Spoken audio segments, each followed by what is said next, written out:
Honestly, just can't.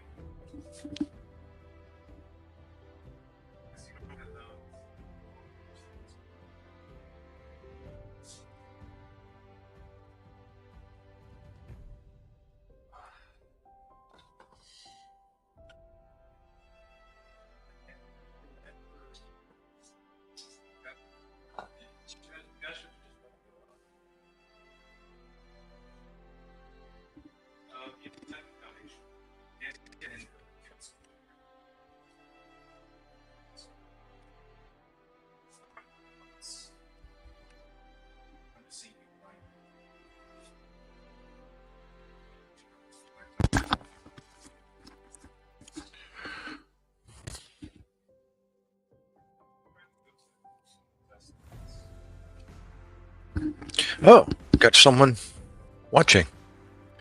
Miss Girl in the Mirror. Musta.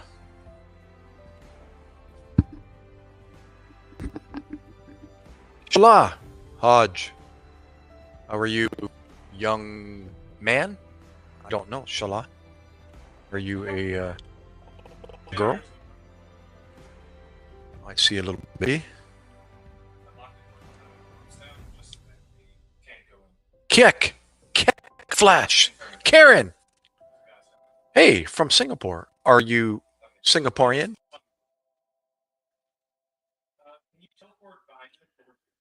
Yes, I'm sorry.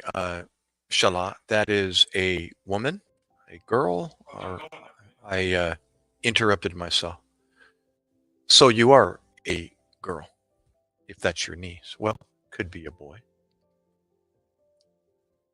You could be a boy. Satoru.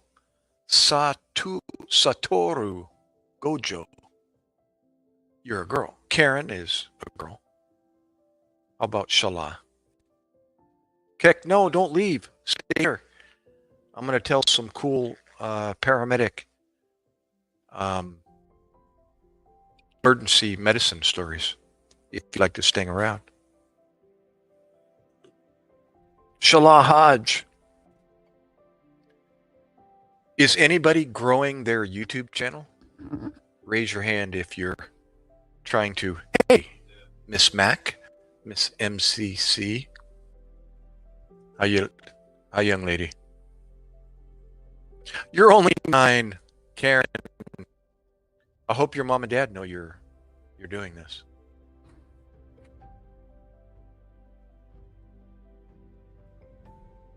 No. Well, tell them. Kek, where are you from?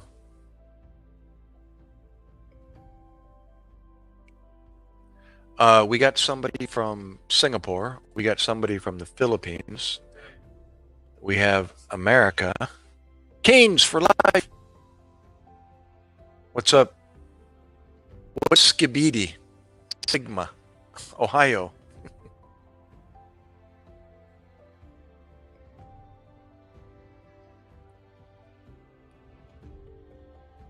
Oh, you're in Florida, Edit. My daughter's down in the Port St. Richie area.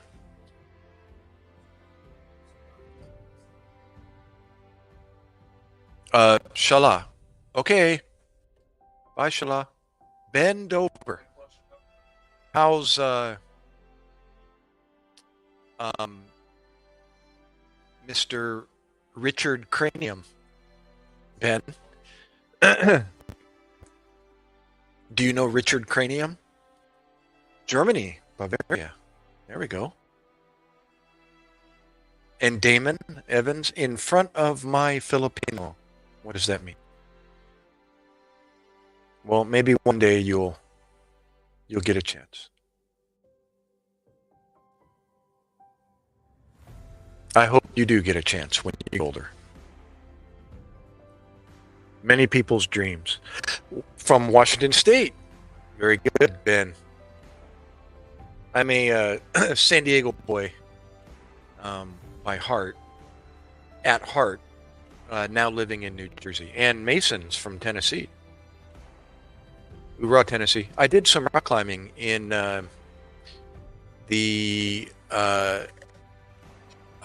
in Tennessee, north of Sevierville, in the Obed River Valley.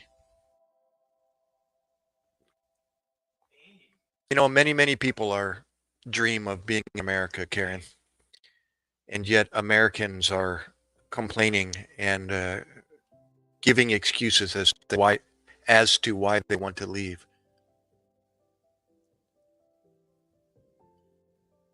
What do you do in Washington, Mason? Are you a student? What is your age group? Oh, you live close to Nashville. Cool, cool. Just driving through, I drove through in 2000, what was it, 17? And I was climbing at the time, so I was looking in my climbing magazine, and it listed various locations. Actually, I did a search probably, and found some climbing areas as I was coming across the United States. Cadets! What's this channel? I've never been to Germany. The channel is hopefully about emergency medicine, but it has a tendency to be about whatever you want to talk about. But I'll tell a story here in a minute. I got quite a few people. If you'd like to all hear a past experience I had in emergency medicine out on the streets throughout America and Iraq. Bye, Shala. Be careful.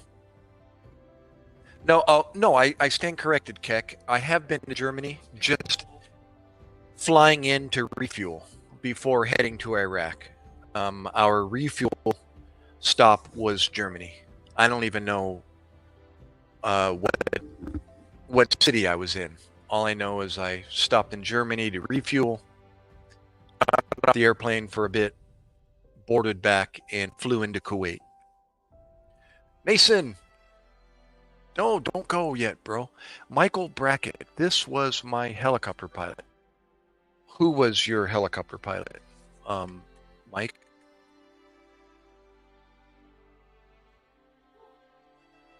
I'm zooming in on your... Oh, you're in a Bobcat. Ashlyn. What's up, Ashlyn? David! You want to hear some emergency medicine stories? Kevin says, show. Okay, I'm like, show what? Show... What is that? That's a foot? Show your feet? What's up with feet? A lot of feet. Paramedic. I was a paramedic, Matt. And Navy corpsman in the United States Navy. Paramedicine is what fed me, the spoon that fed me, and I brought that into the military as a Navy corpsman. When I was near 37 years old, I joined the United States Navy. Axolotl squad. What's up, bro? The doc before my name comes from the United States Marine Corps. They call their medics doc, or they call their corpsmen doc. So whether you're a real doctor or just an enlisted corpsman, you get the moniker doc. When they need your attention, hey doc, everybody in the medical field will turn. Whether you're male, female. When I was a paramedic, did I feel like a superhero? No, but it was a pretty cool profession in that I was in more control of my own self and could handle situations like I never thought I could before. Butt dreads. Is this guy gay? No, I'm not gay.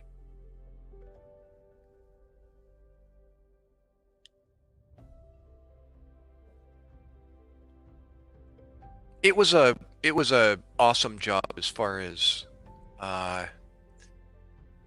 it came with fringe benefits. The feeling of doing something for somebody, whether it was sitting there with them and talking with them or actually doing medicine, was pretty cool. The best part was when you could put together what you learned in school, sunfish, and apply it in the real life, and it would work, and you could actually see the results from what you did. You would learn it in school and see it in a book or on a video or on a mannequin, but to actually see it work for a real person is pretty awesome.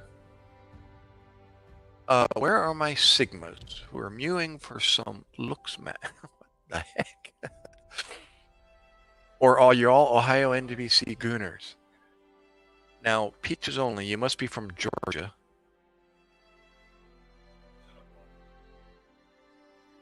Or keep it on a person. You know, tourniquets are overrated there, Mr. Sunfish. The media, the news, Hollywood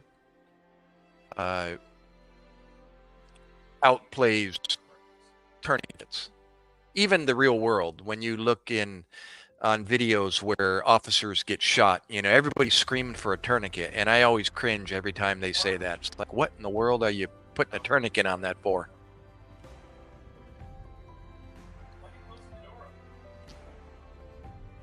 I can explain if you'd like. That's a good subject, Sunfish. I can give you a little in-service on tourniquets. Okay, I actually used to educate. I educated Iraqi National Guards, INGs, over in Iraq, and we'd do little classes on the side when we had downtime. And I would explain the difference between an arterial bleed and a venous bleed, and when a tourniquet was rarely needed. Yeah, let me explain that. This doesn't mean anything, but I'm just going to share with you. In my nearly 20 years of emergency medicine, I never used a tourniquet. Not once. Never had a need to. There was one instance where I had an arterial bleed where there was actually an artery that was severed, but it was in the scalp, and there was 3 different small arteries that were squirting, like ejecting blood. And if you'd have to see it to understand it, but it's like somebody taking a syringe with pressure behind it and squirting it at the beat of your heart, so it would go, and it would just squirt far, like over my shoulder. But it's in the head, so I can't apply a tourniquet on a person's head.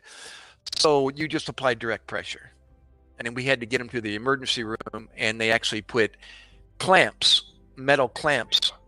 He had 3 clamps hanging from his scalp until the doctor got the suture kit and started putting sutures around these small little arteries in the scalp to tie them off and to stop them. But yeah, just because somebody, typically when I see many gunshot injuries, and they're typically benign. It's a hole in the skin, and it's not bleeding. You know, there may be some redness or bruising around the site, but it's just a hole in the skin, and there may be a little bit of tinge of blood kind of leaking around it. But if there's going to be bleeding, it's going to be on the backside where the exit comes out, and that's if it even exits the body. You know, typically it's not uncommon to find gunshot injuries and there's no exit because the bullet's still inside the body somewhere, and that's a bad thing. You know, bullets bounce around and they ricochet. So they'll hit a bone and then deviate, you know, and they'll get shot in the upper arm and you find the bullet down here on the wrist. You know, or you get shot in the shoulder and you end up finding the bullet up in their neck. You know, and the bullet's like close to the brain, even though they got shot, you know, on the upper shoulder.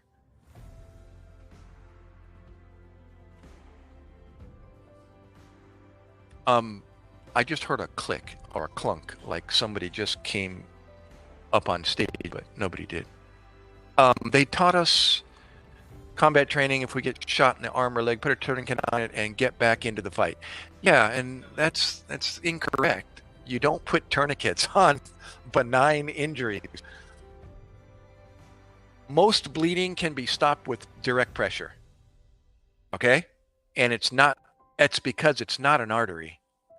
It's venous bleed. Let me explain.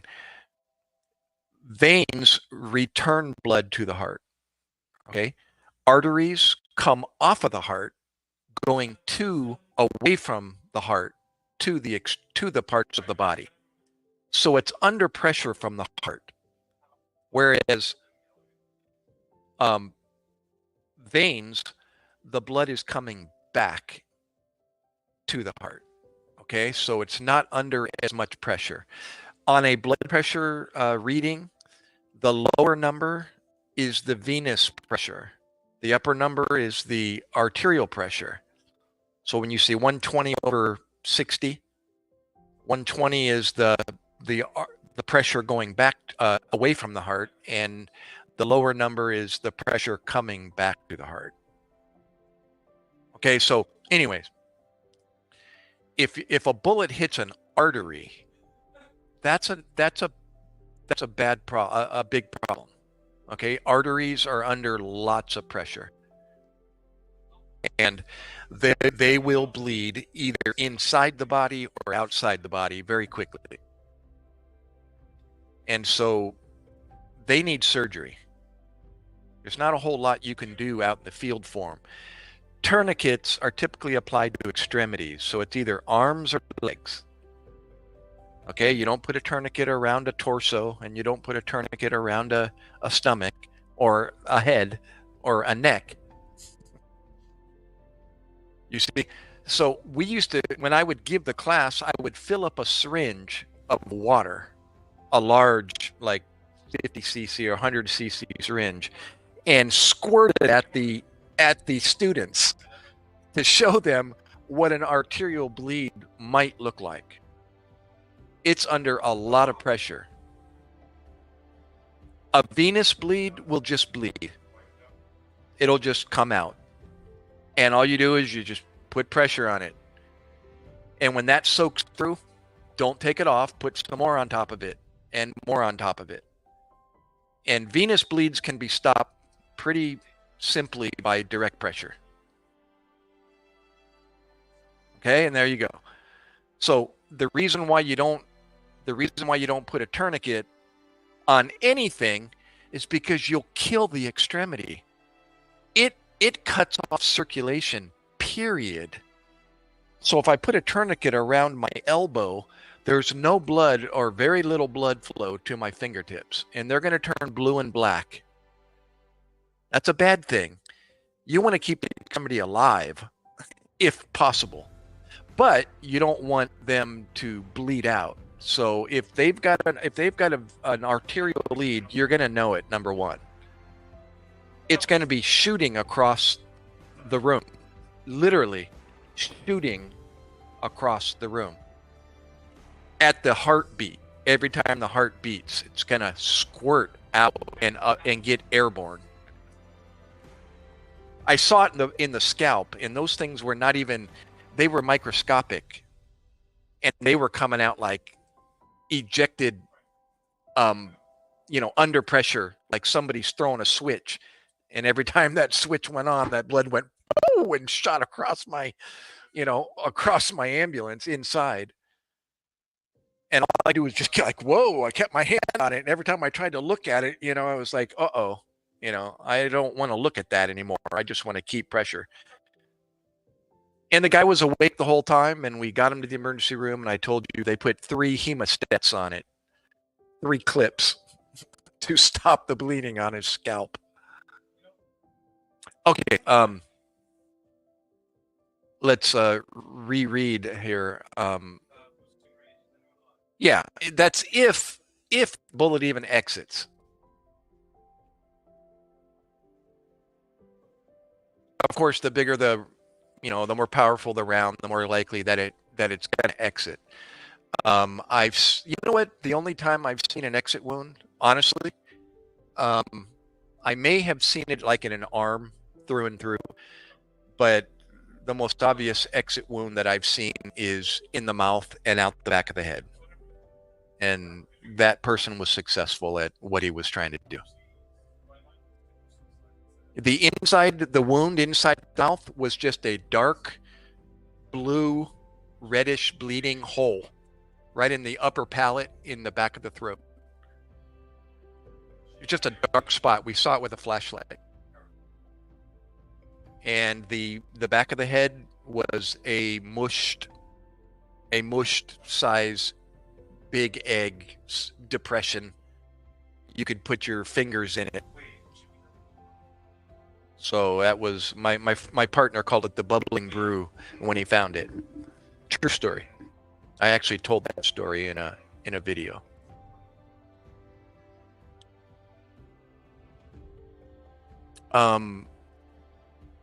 Blush. What did Blush say about a spoon? I'm trying to.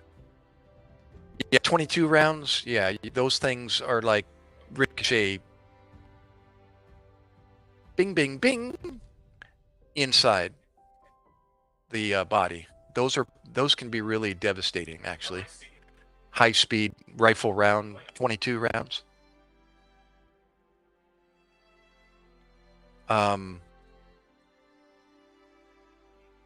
Yeah, I missed what Blush was saying about what do I do? Do I get a spoon or what? For what? Help. Anyways, so did anybody learn something about tourniquets? Be real careful with tourniquets. All right, and once you apply a tourniquet, you don't take it off. It's pretty much there for the duration until you get to the emergency room, and then they'll decide what to do with it. But yeah, the most common thing done with the tourniquet is they take it off when you get there because they realize it's not necessary, and they want to feed the extremity with blood. So, unless it's a true arterial bleed, they're going to take it off. Welcome back, Karen.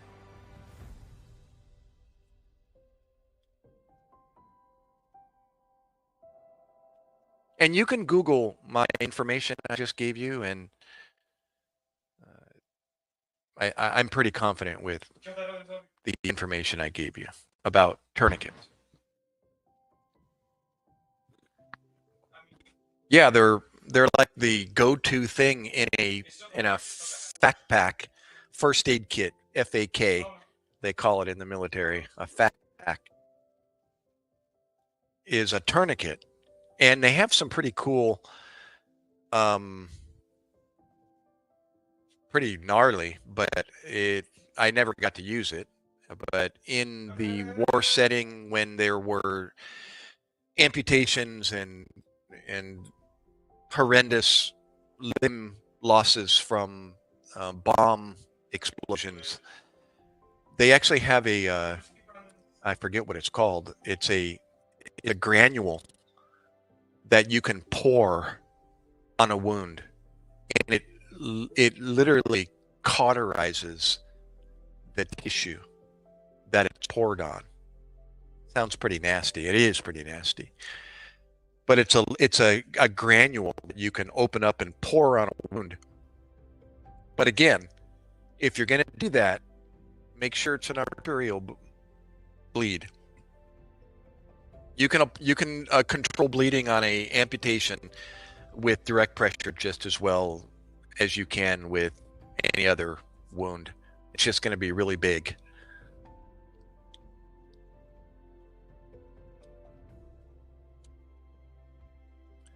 But typically, I'm not sure if it's silver nitrate or not. You'll have to Google it. Just Google it. Look at the, whatever keywords you want to use.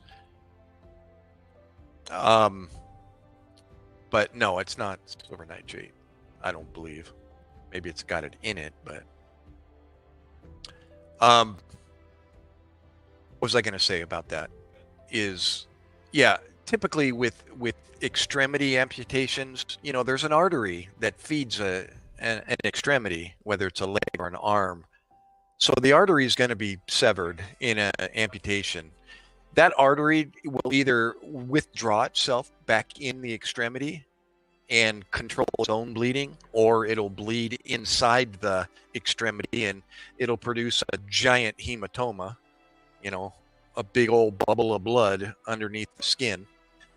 And it's going to cause major problems, and that would be difficult to control because that problem is inside the extremity and you can't even see it, except this giant bubble that's forming on the arm or on the leg. I've actually seen that. Hematomas form on the skin, under the skin, from a fracture. Because typically fractures involve lots of bleeding inside the extremity. Or they can, I should say. Especially a femur. That's the broken bone I'm referring to, where you see the large hematoma on top of the thigh, like a softball. You'll actually see it form. But that's applying pressure on its own. That hematoma is exactly what it's trying to bleed, and it's bleeding inside the tissue and applying its own pressure on itself.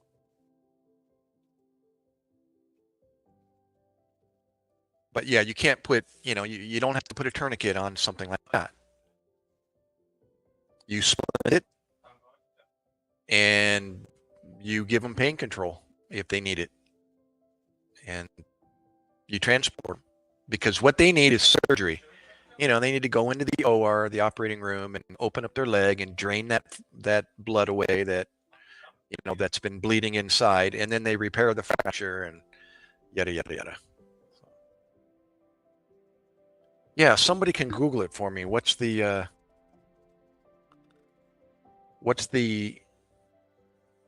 granule? What's that pack called that they include in the FAK pack? FAK, the first aid kit in the military. I had it in my first aid kit when I was on patrol with Marines, but I never used it. I guess that's a good thing.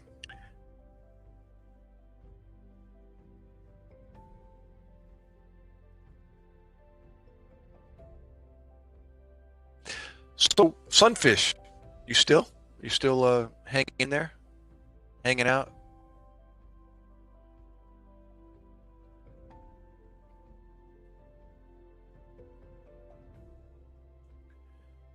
Well, so instead of telling a emergency medicine story, I got to give a little class on tourniquets. Tourniquets are very, very rarely needed. But because of the blowing up of the media blowing up tourniquets, Whenever somebody gets put in a position that they don't know what to do, you know, they're going to start screaming, "Give me a tourniquet! Give me a tourniquet!" It's like, hold on, just chill out for a second. Let me take a look. What do you got? And if it isn't ejecting, literally ejecting blood, then more than likely it's not an arterial bleed. Just apply pressure. It gets sticky and messy, but blood is really slippery. Be careful if you ever walk into it.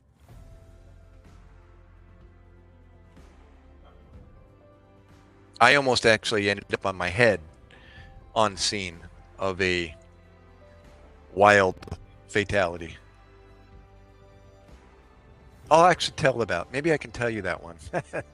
I already did a video on it, but I'll tell you about it if you want. Gosh, I thought I turned off my music. Let me just turn it down a bit more. There we go. Here, you want me to tell the story of the motor vehicle accident in Central California?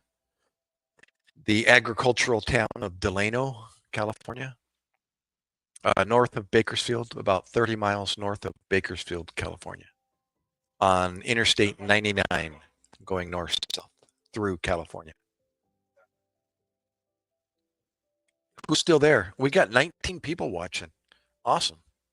I hope there's still 19 people listening, but I'll tell it. Let's see if I get any responses. Yeah, so we typically did like 24, 36-hour shifts, 2 or 3 days, 12-hour shifts. And I was the night shift. So I'm sorry. We either did 7 p.m. to 7 a.m., 12-hour shifts, or we would do back-to-back, and we would do 24-hour, sometimes 3 days. And we'd live in an apartment complex that was provided for us by the employer.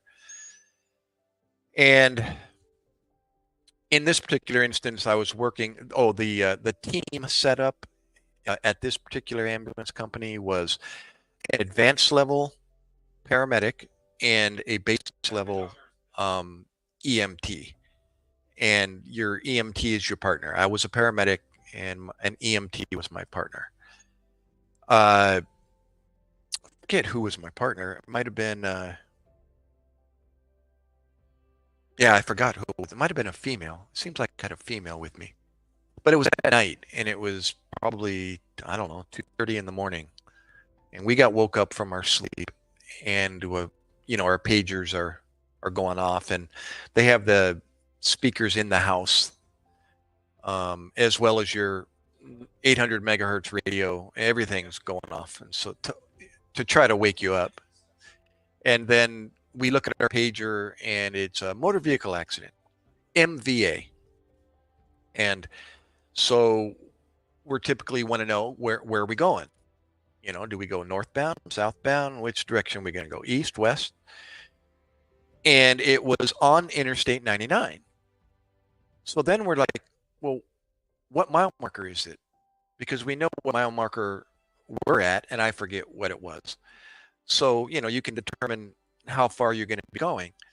And when they gave the mile marker on the pager, we're like, wait a minute, that's like right here.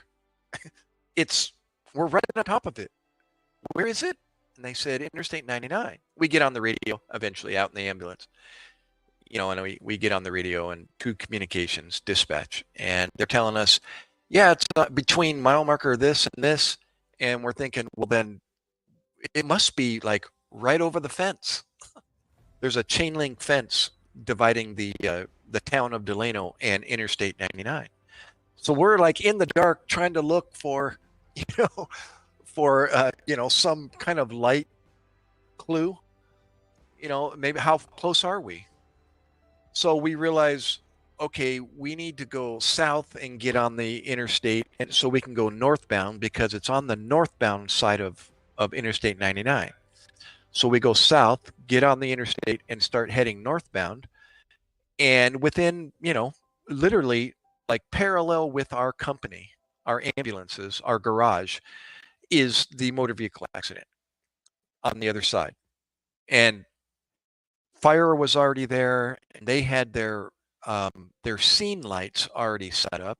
One of the trucks or the engines had, bright scene lights on the side of their truck, and they were already set up and on and lighting up, 100 or so foot, 200-foot section of the interstate, and it's all lit up. I mean, like a stadium light. And there's no vehicle there, but there's something in the middle of the interstate. And then further ahead, you can see a semi and another vehicle. Couldn't quite tell what it was.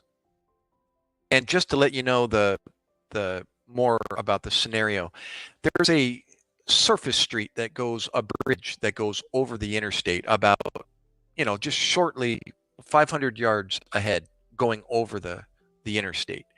And it's a residential street, a surface street with railings on each side, to keep people from, falling off or jumping off the bridge. And so we're kind of pulled up on scene a few hundred feet back, and we get out and we start walking up the interstate because the highway patrol has the interstate closed off, and they got traffic backed up. And so we're walking up on scene, the two of us, and there's a police officer, a female police officer on the right shoulder or thereabouts, and she's looking at this object in the middle of the interstate. And the first impression that I'm looking at, I'm like, it's like a big black hunk of something. And I thought, is that a bear? It's black. And I thought, it looked like fur from a distance. I thought maybe it would be fur. I said, did they hit a bear? Maybe a bear walked out onto the interstate and, this semi that's in the distance struck it. And as we got closer, there was a firefighter with the police officer there as well, in that lit up area that I described. And I look at it and it's like, whoa, that's not an animal. I realized that's not an animal. And I looked at the police officer and she's like, look at me like, and I went, what the? So speaking of being slippery, I looked down at where I'm walking, and it looked like fire had already hosed down the interstate. It was like glistening, clear fluid covering a really large section all around this mass of whatever it was in the middle of the interstate. And I started getting closer to it, and I was like, whoa, my feet came out from underneath me, and I realized I thought it was on ice, but it wasn't cold. It was body fluid. It was a combination of blood, fluid, all of the above. And it was like I was on ice skates. And I'm like, whoa, I had to kind of precariously walk up to this, whatever it was in the middle of the interstate. And lo and behold, I start seeing clothing. And I realized that's a person. But I can't identify anything like legs, head, arms. And then as I got even closer, I could see a jacket, and there was I think it was Pinkerton, and it's the name of a security company or I think it was a security, Pinkerton Security. And it was a person's name. It was their last name with Pinkerton. And I thought, what? And I looked I could see the neckline of the jacket, and there was hair, long pieces of hair stuck to the back of the jacket, a leather jacket. Excuse me, I'm burping. And I thought, whoa, long hair, immediately I'm thinking female. But again, I can't see like anything obvious. And I realized, you're trying to make heads or tails out of what you're looking at. And I realize I'm looking at where the shoulders would be, and it's headless. There's no head there. It's just a jacket with an opening and, massive fluid and tissue right there at the neckline. And the only way I can describe this, I thought about it, is if you were to take me, for example, and cut my head off, and then take my skeletal structure, my skeleton, and just lift it right out of my body, what would happen to my body? It would just collapse right down under my legs into a round mass of tissue right where I was standing. And that's what it looked like. That's what I realized I was looking at.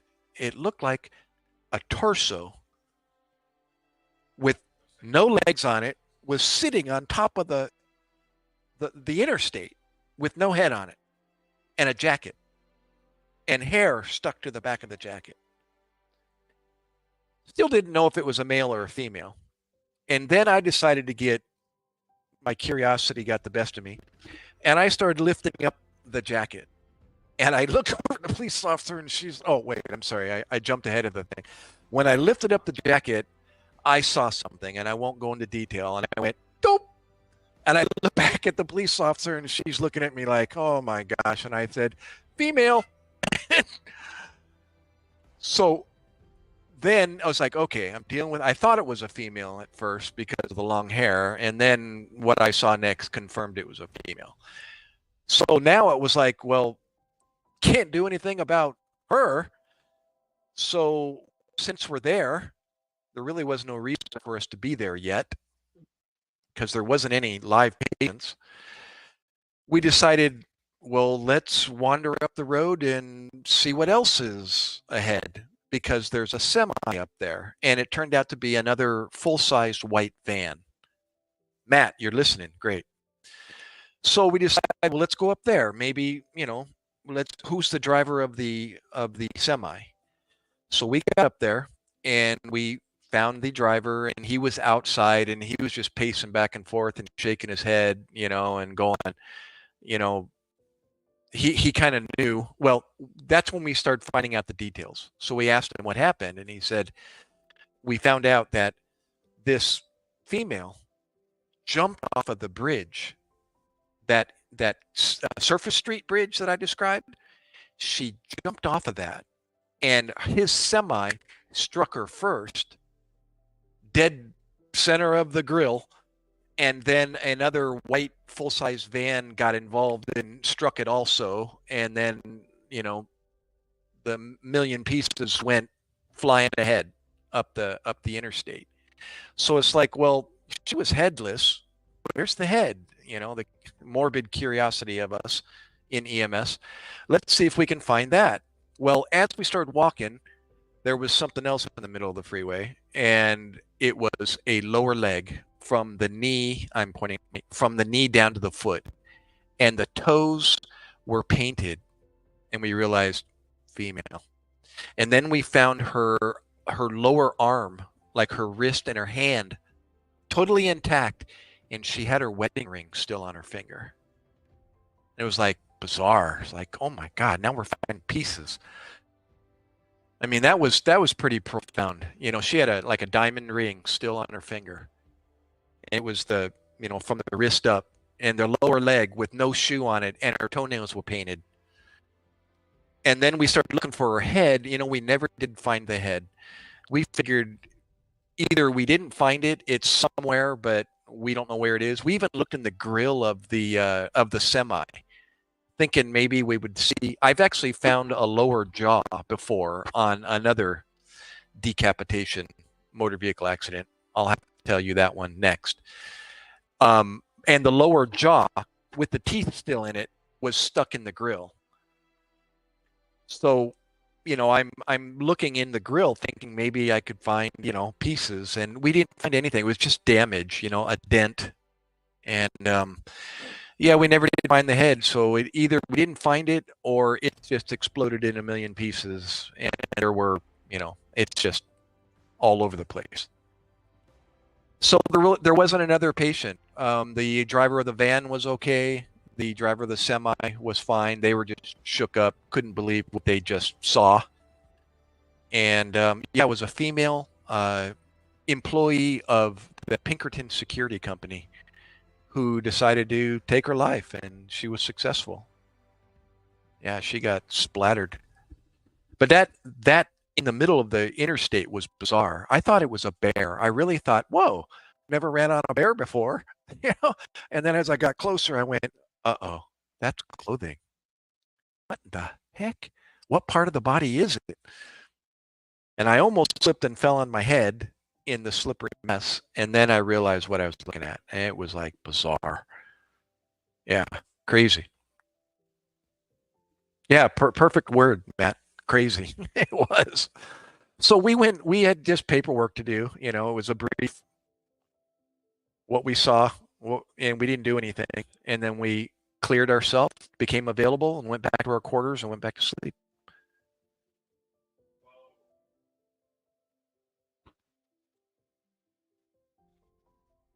So who's still here? Looks like the population went from 25 down to 11.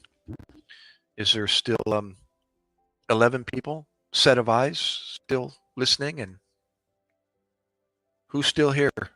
Raise their hand. Matt, are you still hanging out?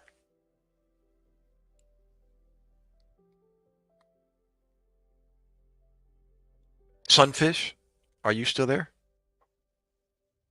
Oh, there's 15, 14. Stop, guys.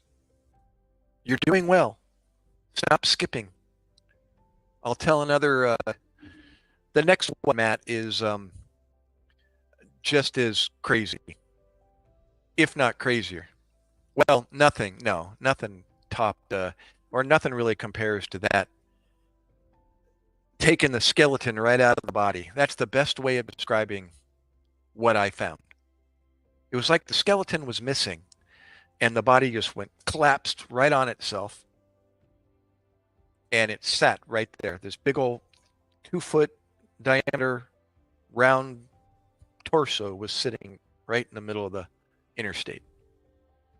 Bizarre.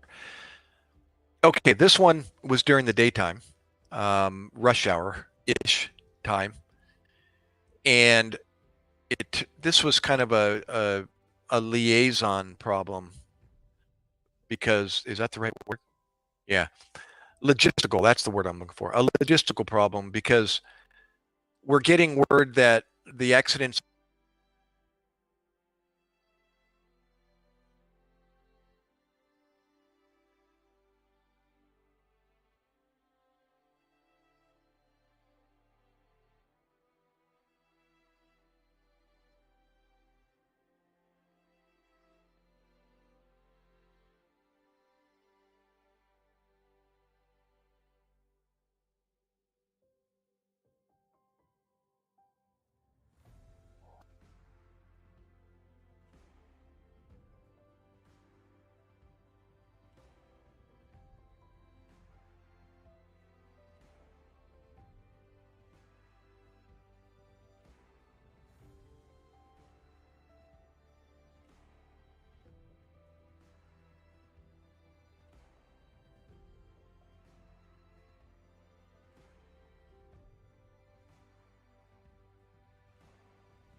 test, testing, test. There we go.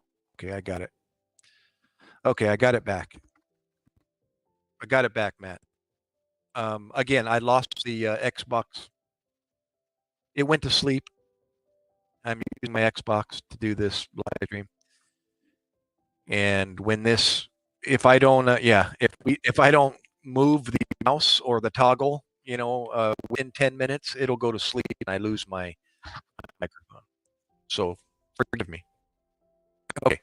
So um, the pager, the information is saying the interstate is on, I'm sorry, the motor vehicle accident is on the northbound side of I-99. Well, it turned out that the semi lost control of his vehicle, went into the barrier, and it was a cable barrier. And if you've ever seen those, it's like this cable system that is designed to give when a vehicle hits it, but it keeps traffic on the right side of the interstate so you don't end up with a head-on collision. Well, we found out later, and we figured out how we eventually figured out what side of the interstate the accident was on. It was on the southbound side. It originated on the northbound side, but he broke through that cable barrier, this big old, however long of a semi tractor trailer, broke through the cable barrier, and he ended up on the southbound side. So we ended up having to go further north, exit, turn around, and come back. So we got that figured out. So now we're heading southbound, and we come across this, motor vehicle accident. A semi and a Cadillac, like a classic whatever year Cadillac with the soft top, the the convertible soft top. So we found out later that the driver was telling us whether he fell asleep or whatever, doesn't matter.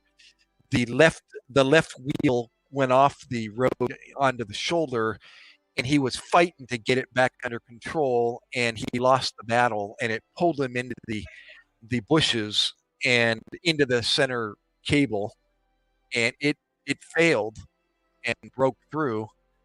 And then the first vehicle that he met was this soft top convertible Cadillac. And you can imagine, it's this big old long classic, heavy tank of a vehicle with the soft top down, and there was a female driver. And what we found was the semi, all discombobulated, still kind of in the bushes and half up onto the fast lane, and let's see, they were heading southbound.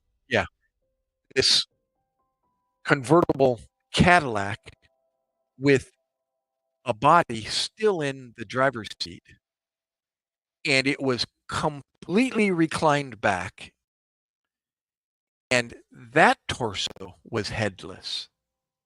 It was the female, a blonde. That semi literally went right, it would be this way, right over the top of that Cadillac. And she probably never even knew what hit her. And it went completely underneath the semi bumper. And we literally, we had to figure out if there was any patients. Obviously, the Cadillac was not a patient.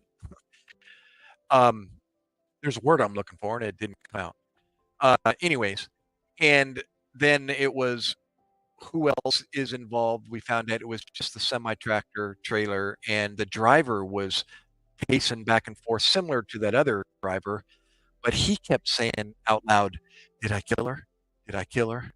Did I kill her?" And you're like, you're inside, you're thinking, yeah. But you deviate from that question and make sure he's okay, and he was fine. But he kept trying to find out, did I kill her? Did I kill her? And this this torso, almost like it just remained in the seat as it was driving, and then wham, and the seat broke back, and the body was completely laying on its back, headless, and it had a dark axle grease going right up the middle of the torso. And it was the bottom of the semi, the drive shaft probably, going right over the top of her. Now that was the we found her lower jaw with the teeth still in it in the grill of the semi. The rest of the head didn't find it, but the lower jaw we did find. And we ended up transporting the driver of the semi because the semi wasn't drivable, and it was kind of a logistical mess being on the wrong side of the interstate. And so he needed to make some phone calls, and so we offered him a ride to the local hospital that was in the town that we were originated from, so that he could get on a phone and make some phone calls and and decompress and hang out and calm down from everything that had just happened. So he agreed. He let us transport him to the emergency room. So yeah, that was a couple of motor vehicle accidents. Marianne Enghog. Is that a real name, Marianne Enghog? Enghog?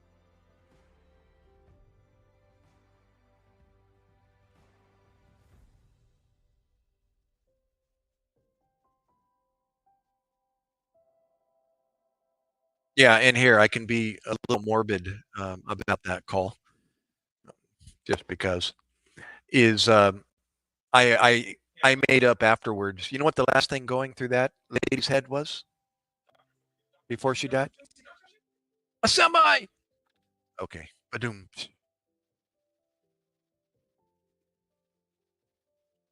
Uh, I am. You know what? It's from Black Rifle Company. Beyond Black is the name of the coffee. Gotta get it, bro. It's expensive, but it's pretty darn tasty.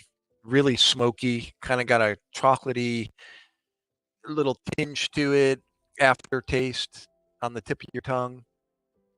It's called Beyond Black, Black Rifle Company. Marianne, you woke up? It's almost Uto in the Philippines. That's 12 o'clock noon. Udto. Udto. Is that Bisaya word, or is that both Tagalog, or is that a Tagalog word? Yeah, Black Rifle Company. There's a bunch of write-ups, and everybody. And I call it. I say it this way: anybody that becomes popular seems to end up they're either on the billboards as a success, or they're in the bathrooms on the writing on the wall. And Black Rifle is all of the above. Because they made it big. Um, somebody's got something bad to say about them. Uh, but don't pay attention to that stuff and support, a strictly uh, military employed company. That's pretty cool. Military or military background, you can be an employee.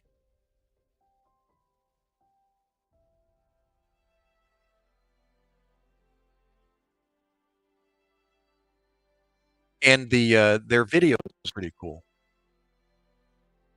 Yeah, and I like how they take their prior special forces guys and plant them or insert them with another special forces group where they can get some good um, videos, either live action videos and or videos supporting Black Rifle Coffee, kind of incorporating the two.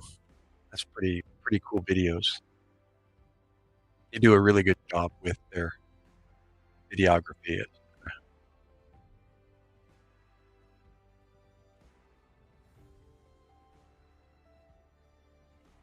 I tried another flavor because the name looked good, but I didn't really read in detail. What it was, I was looking for my Beyond Black, and they didn't have any at the Walmart or whatever that I went to. So I saw this box with a cool play on names, and it said dark roast. And I went, well, good to go. Was this coffee out when we were serving, or is this? I think it's new stuff after. Although, don't quote me on that, Josh. I had never heard of Black Rifle in 2004, 2005. So if they were out there, then they were out already. But I didn't find out about them until after I got back, years later. 15 years after, and then I um, found them online somehow. And so I went to their website, and the rest is history. I subscribed to a automatic delivery every so many months. I had a box shipped to my address, and that was the cheapest way to purchase their coffee. But then I decided to cut back on some of our monthly expenditures, and I cut off Black Rifle, and now I'm back buying it by the more expensive route. Go figure.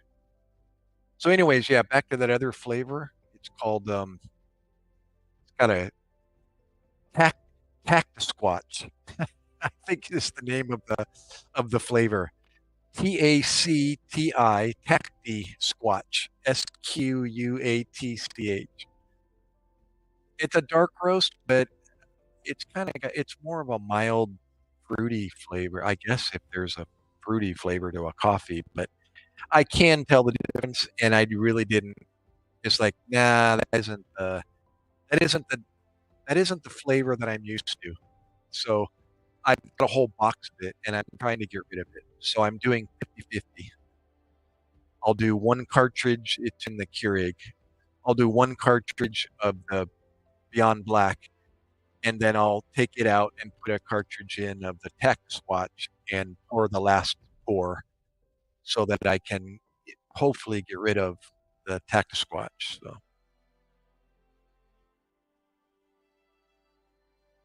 oh, really? You know, we did have where I drank coffee here. Now that you're a little different scenario for me, I mentioned before I was at a BAS, a battle aid station, and that I was one of their corpsmen. So I was pretty much spoiled in a primitive, although primitive, I was spoiled, with having a roof over my head and all the uh, do-it-yourself amenities, that you create when you have a building to reside in. And one of the uh, items, coffee was provided um, by the Iraqi interpreters over at their hooch. So the guy from Albania and Yugoslavia, they were across upstairs, across from the interpreters, both rooms. And so I would go up to their quarters and hang out at 8:30 in the evening, and they would provide the coffee. And I would start bringing my own, ordering it from home, and I'd bring the bag to them, and they would brew it. So we had an ongoing kind of mixture of American coffee, Iraqi coffee. Um, I think some of it they claimed was from Iraq, and then you look at the label and it's from uh, um, the other Asian, Indonesia. And they had their tea, and I was drinking a lot of this Iraqi tea that was the bomb.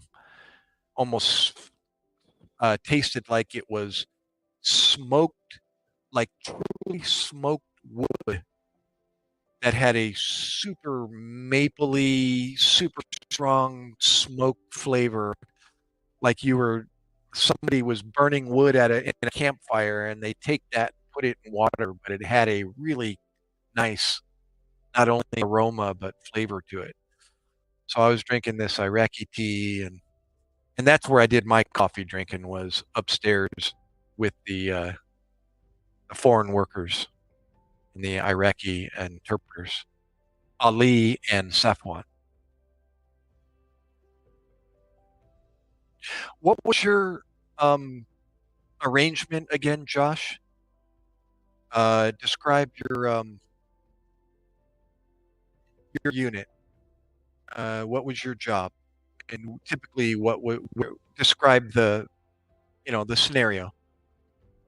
Were you with a motorized unit, or were you on foot, or both, or in the air? What did you do? If you can elaborate.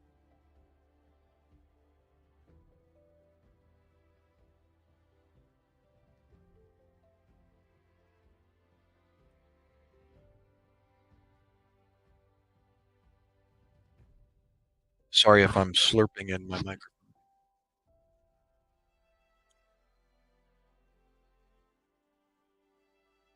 Oh, we're down to one. If somebody's still there, if Josh is still there, well, that was quick. It went from 25 to 15, 14, down to one.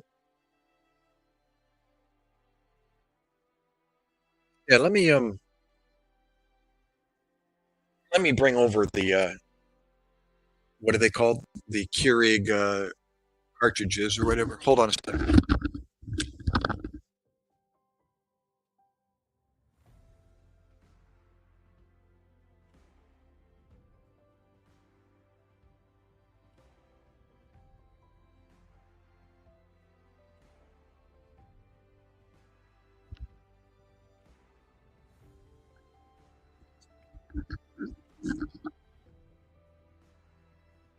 Okay, I think I'm back. This is the Black Rifle Company. I don't know if that's going to focus or not.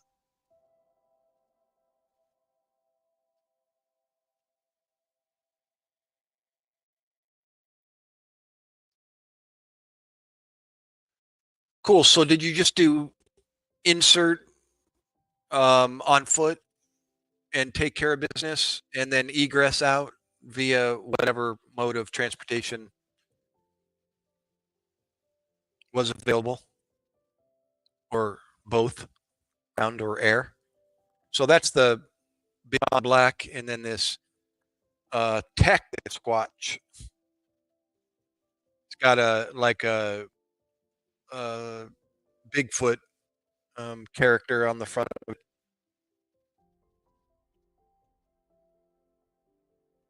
So anyway,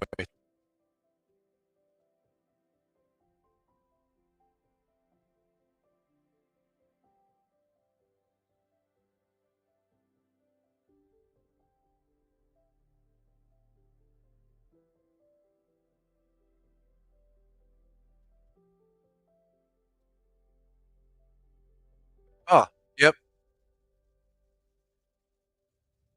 Well, I think I explained to you, I had just one opportunity to uh,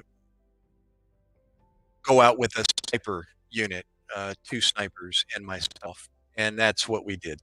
We would insert somewhere and walk for a couple miles, and then sit there and observe mostly, and then egress out by either air or ground. And in our particular instance, it was ground, where they had these wheeled vehicles, like three wheels on each side,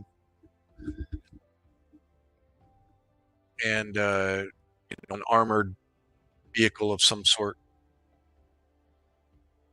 And we would crawl in the back of this oven and swelter for the 20-minute ride home or whatever, profusely sweat, sucking on your Camelback.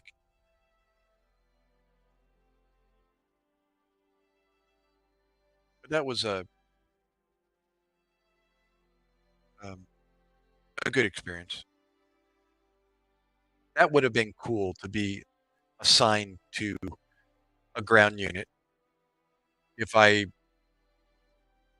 if I would do it again. If I would have signed up to do it again, I would have liked to have been. experience the field.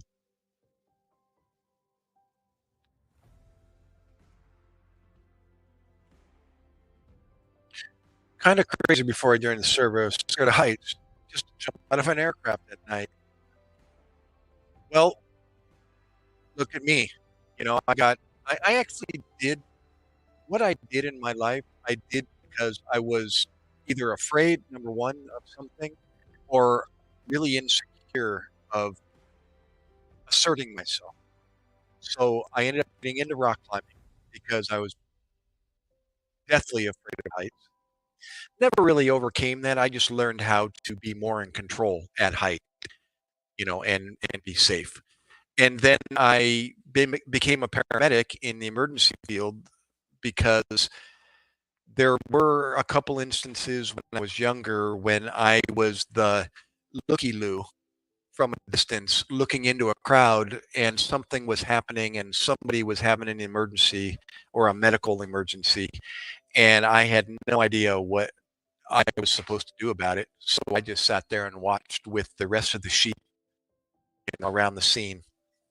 And when I got introduced, when I was actually flirting with a girl at work, a lady, I helped her study her flashcards, and she was studying to be a nurse. And I realized, wow, this is pretty cool.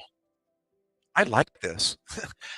I liked helping her, and the subject matter was really interesting. So I realized, you know what, I could.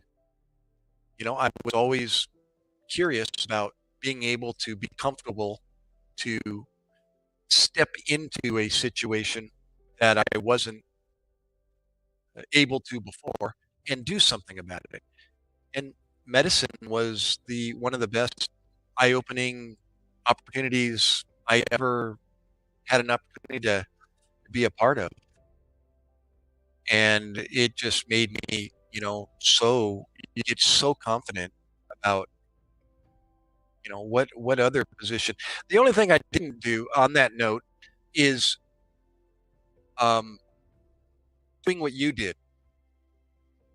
That would have been something that would have interested me to be able to handle myself under a stressful situation and go through training that would make it,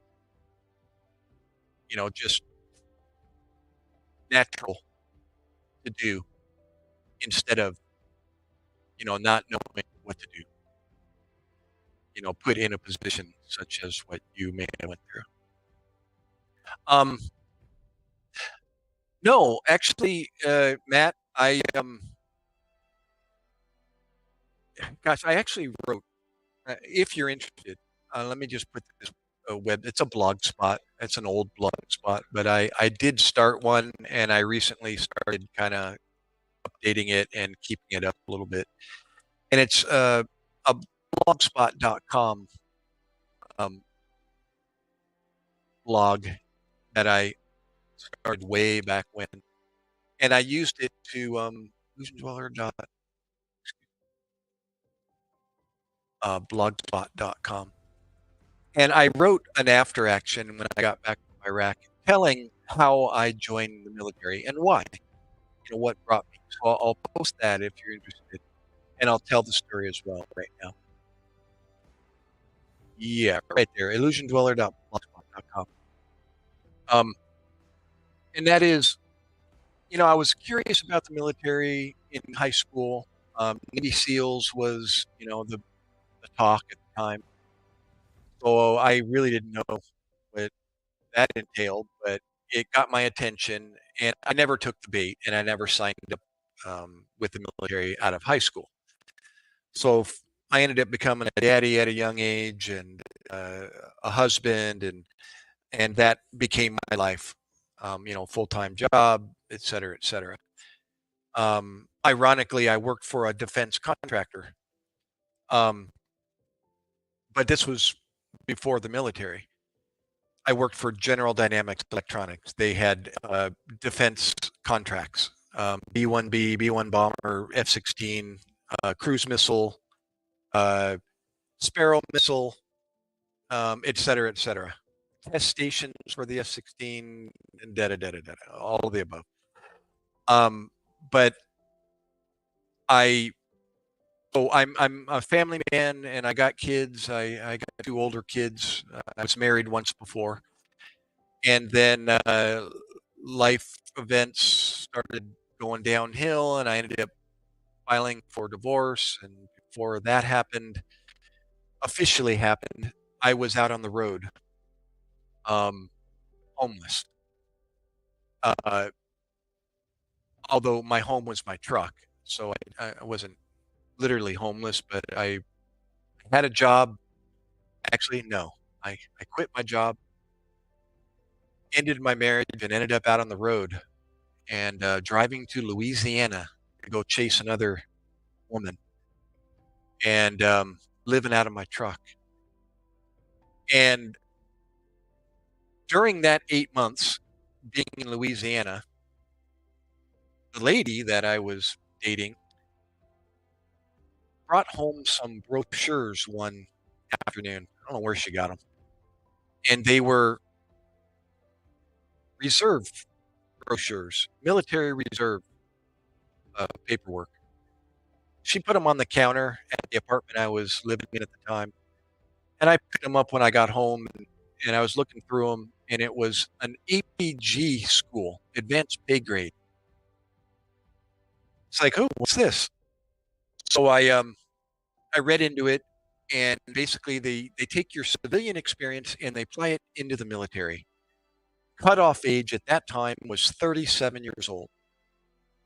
Well, here I was, you know, I actually had found a job, thank God, in Louisiana, or I wouldn't have gone there.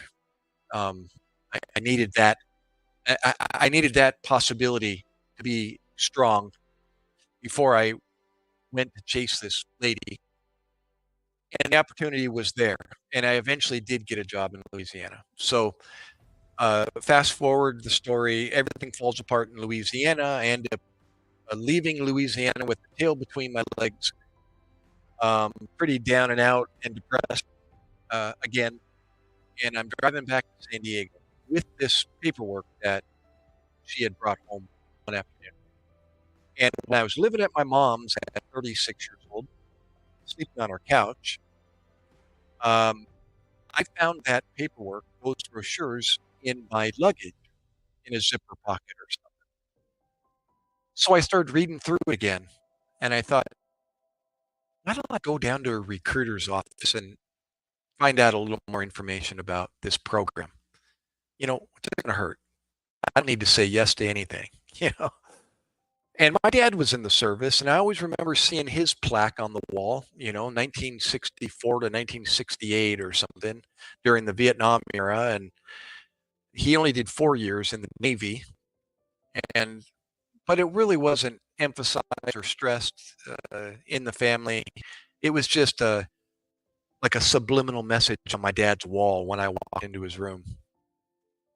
And so now I've got this military paperwork in front of me, brochures, and I was in between jobs. I had to quit my job in Louisiana and to get home. And so again, I'm in between jobs. I'm certified, as an advanced cardiac life support paramedic, teaching and the whole 9 yards. But now I'm doing nothing, sleeping on my mom's couch. And I decided, you know what? I need to get off my butt. Actually, my mom was giving me that hint pretty strongly, get the heck out of her house and do something. And I finally got motivated, and I said, let me go down to a recruiter's office, find out about this program. So I went in, and Army on the left side and Navy on the right side, one hallway going down the trailer. I went in the Army side, and they said, "Oh, what do you do in the civilian world?" I said, "I'm a paramedic." "Oh, we can make you a medic in the Army." "Okay, thank you very much." And he tried, of course. He's like 23 years old, and I'm 36. And then I went over to the Navy side. Same thing. "What do you do for a living?" "Oh, I'm a paramedic." "Oh, we can make you a corpsman." So I went home, didn't make any decisions, and make a long story shorter, I decided, you know what? I could be a reservist 1 weekend a month, 2 weeks out of the year, and I could work full time still as a paramedic while I'm finding out what military life is all about on a part-time basis. So I did. I met the recruiter at a Denny's restaurant, and he brought all the paperwork, and he brought me in as a third-class petty officer at E4, and I had to go through boot camp just like any other 18-year-old at 36 years old, and I had to go I had to do bookwork, um, basic military requirements, learning basically about the military, how to wear your uniform, the do's and the don'ts, who to salute, who not to salute, and just test question type stuff about ship, uh, the etiquettes and the military etiquette, so on and so forth. So yeah, I got sworn in down at 32nd Street, um, San Diego, at 36 years old, 2 months before my 37th birthday, 1999, June of 1999, and I signed an 8-year reserve contract, 1999 to 2007. And then in 2011, I'm sorry, 2001, September 11th, 2001, we all know what happened. And then that raised, of course, everybody's um, level of alertness. And then everyone was asking, did you get the phone call? Did you get the phone call? And I'm like, what phone call? And they're like, yeah, our unit's getting deployed. And I went, no, I haven't gotten a phone call. Like starting to lower my voice. I didn't get a phone call yet. What do you? And it took until 2004 they actually lost my paperwork, or they made a mistake. That's what it was. They made a mistake on my paperwork in Maryland at the Department of Defense. I found out.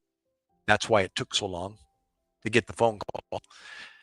And eventually I was washing my ambulance at work in Delano. I mentioned Delano earlier. And my phone uh, rang, and my cell phone, and it was a flip phone. Imagine that. And it was my duty station in Oxnard, California, Oxnard Naval Air Station. I'm sorry, Point Magoo Naval Air Station in Oxnard. And they were asking me, am I on a secure line? And I said, no, I'm on a cell phone. They said, can you get to a landline? I was like, uh-oh, I'm getting a phone call. So I got nervous, of course. Heart went up to my throat. And I went over to my employer, and she said, yeah, you can use the.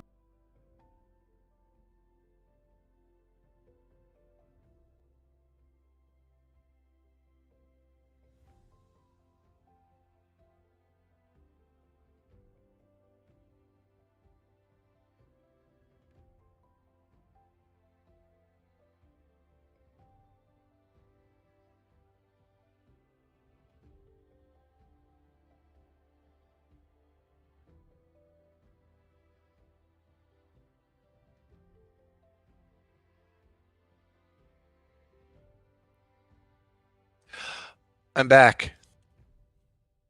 Let me make sure. My entire, hold on. Let me make sure I got audio here. Let me check here. Audio. Test. Yep, I got audio. Okay. Um, yeah, the entire, actually it said, we don't have enough memory, and it went completely black, and I lost the website, StreamYard. So I just hit reload, and it came back up, and I click, and now I'm back. Okay.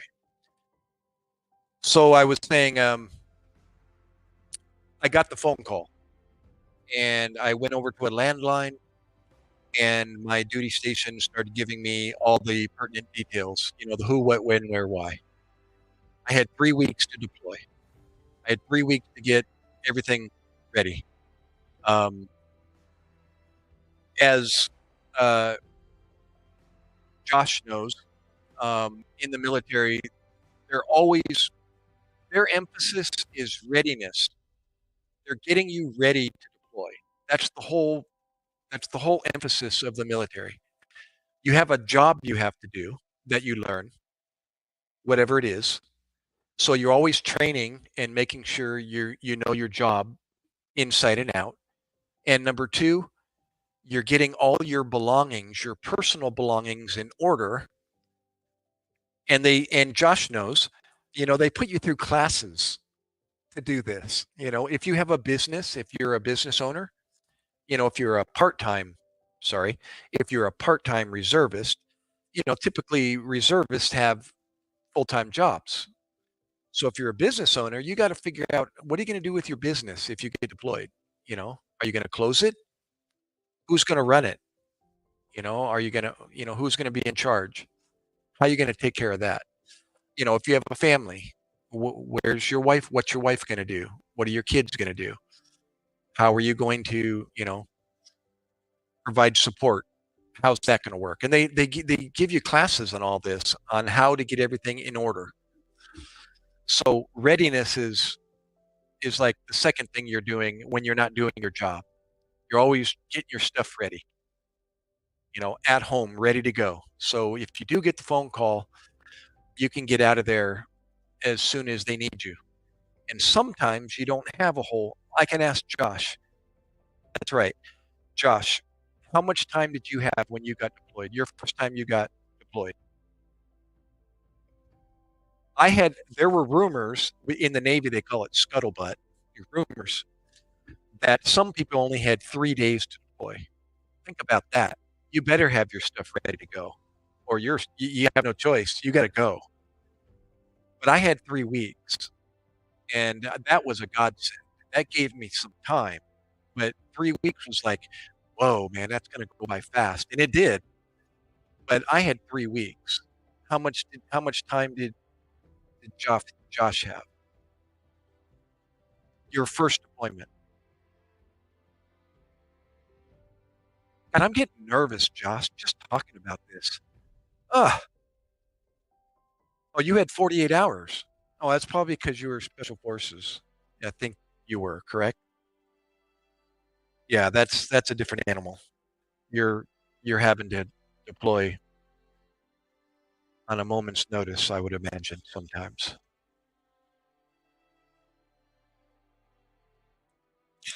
But because I was a corpsman, yeah, and I wasn't attached to a Marine Corps unit yet. I was blue side, what they call blue side. I was on the Navy side.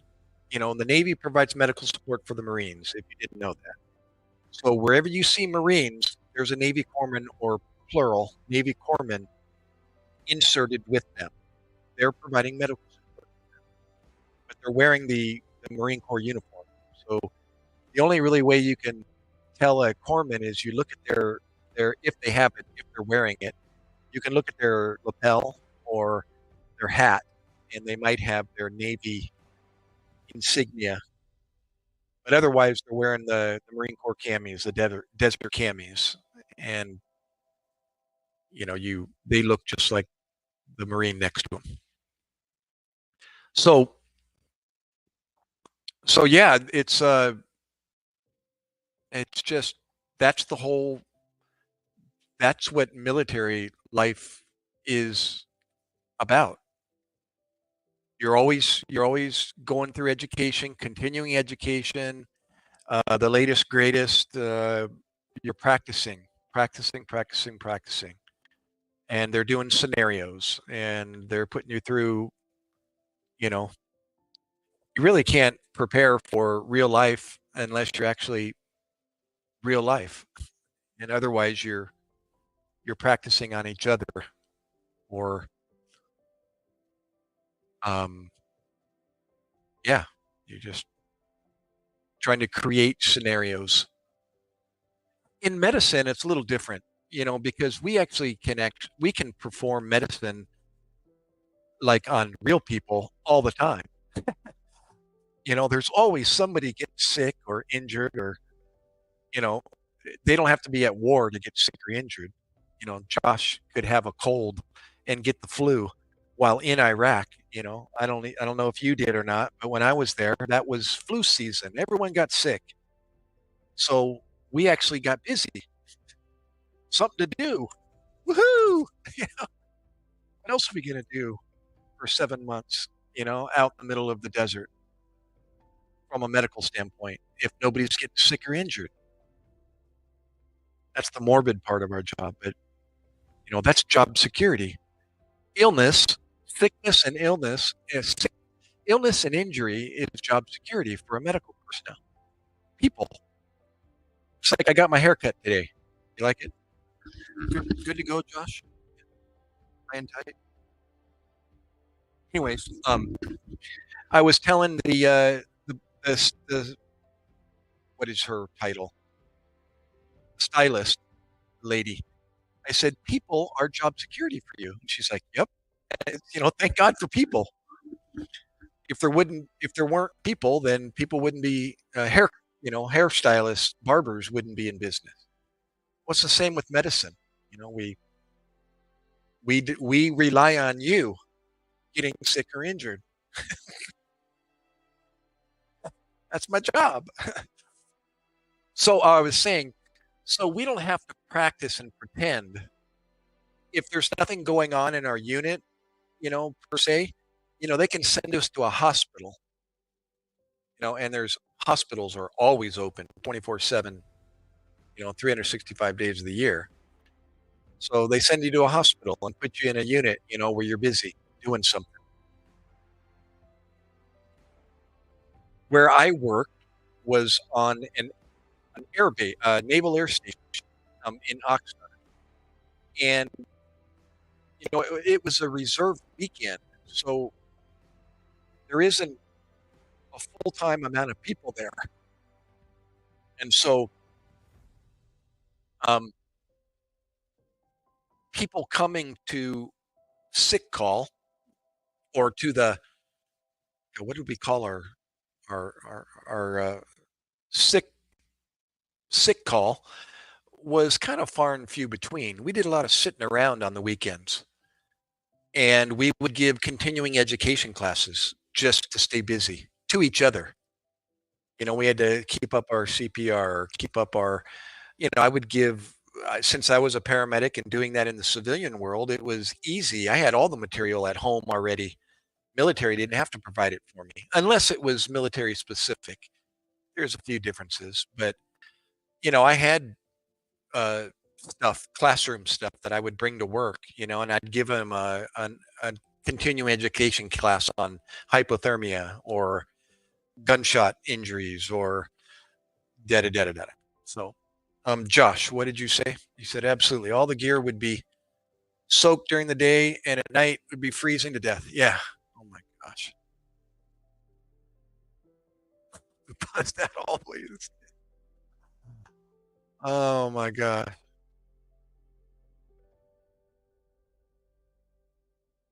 Yeah, and that's the truth. People don't. I didn't realize that what Josh just said, how cold it was. Not to mention Afghanistan. I was a rock climber mountaineer. I know all about weather. I know all about keep myself, safe and warm and dry and or all of the above. So, and especially at altitude. So I never got to experience the Afghanistan side. Had I experienced it, I think I would have done pretty well as far as, you know, staying warm. But I learned that we didn't have high speed gear at our fingertips all the time over in Iraq. The military doesn't necessarily supply you, "Oh, Josh, I'm gonna bring back memories. You're gonna relate to this." Not having what you're supposed to have, what they said they're gonna issue, and wasn't and what is not available when you're freezing balls after working up a sweat, and then the temperature drops at night, and you're still in your blouse and your BDUs and your boots. You hardly got squat to keep warm.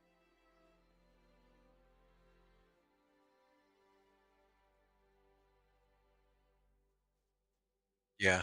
Well, and then eventually you start supplementing your kit or your gear with stuff that you get from home. I don't know if you did, Josh, but I did.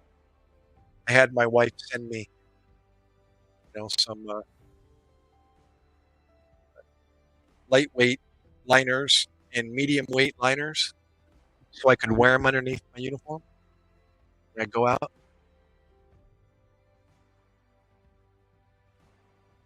Oh, I'm sorry. Okay, I just understood your post. I made a comment about my haircut, and that was your comment about my haircut. I was interpreting that as something else, and I wasn't understanding what you were referring to. But yes, fresh cut, buzz cut. I thought that said buzzed out all the way to the skin, and I'm like, buzzed out? What is he talking about? It's a buzz cut. Yeah, all the way to the skin. Yep, she used a electric, you know, razor on the sides. She's super good. I love the heck out of her. She actually takes time and gives me, what the military used to give me and other barbers that were good to go. They knew. I had a barber in Delano, a little 30,000 populated town in the middle of the San Joaquin Valley, agricultural mecca of California. And this one barber was like an ex-prisoner, but he was okay now and making it big with his barbershop.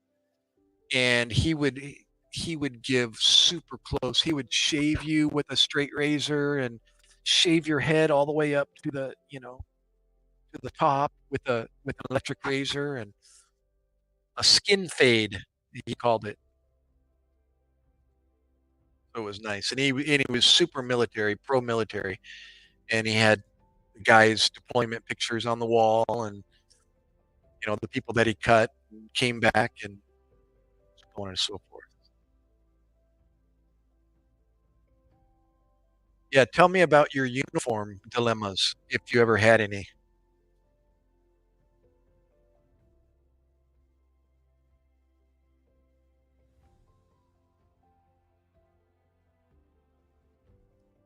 Or were you the one of the fortunate ones to actually have um, uh, enough equipment issued to you?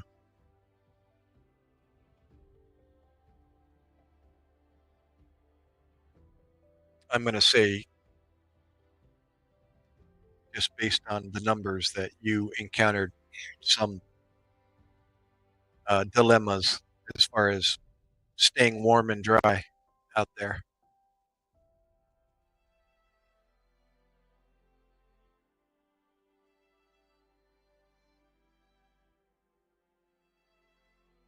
Yeah, the temperature when that summer ended in Iraq, I didn't see that coming. Where we had 75-degree days and 32-degree nights, 27-degree nights, and these kids froze balls, especially when they were holding post on top of the rooftops. they were they were screaming at times, radioing to us saying, "Oh, I need someone up here. My feet are falling off. My toes are falling off." All right, dude, hang on. I'll be right there.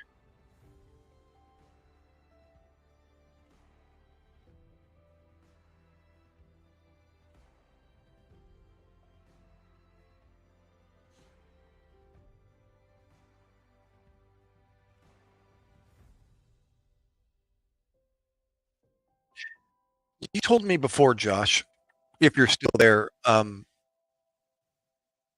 what is your age? I think you told me you're in your 40s now. Is that correct? I think that was you.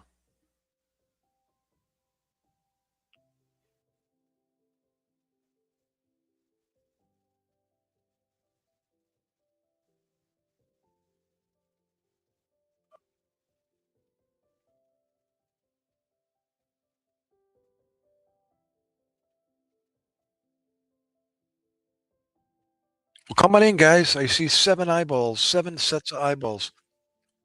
Come on in. We're talking military deployment and deployments, plural, and telling an occasional emergency medical story. If you guys are interested, come in. Stop scrolling. Introduce yourself. Let's talk.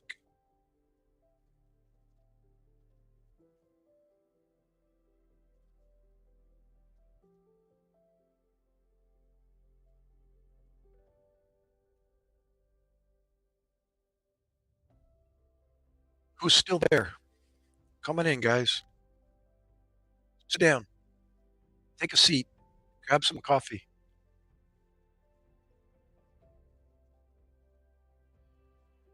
I'm only an hour and 40 minutes into this.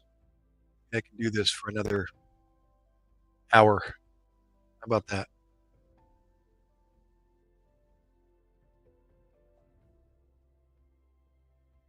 Matt, how about you? Did you move on? Or are you still there? Mr. Marshall.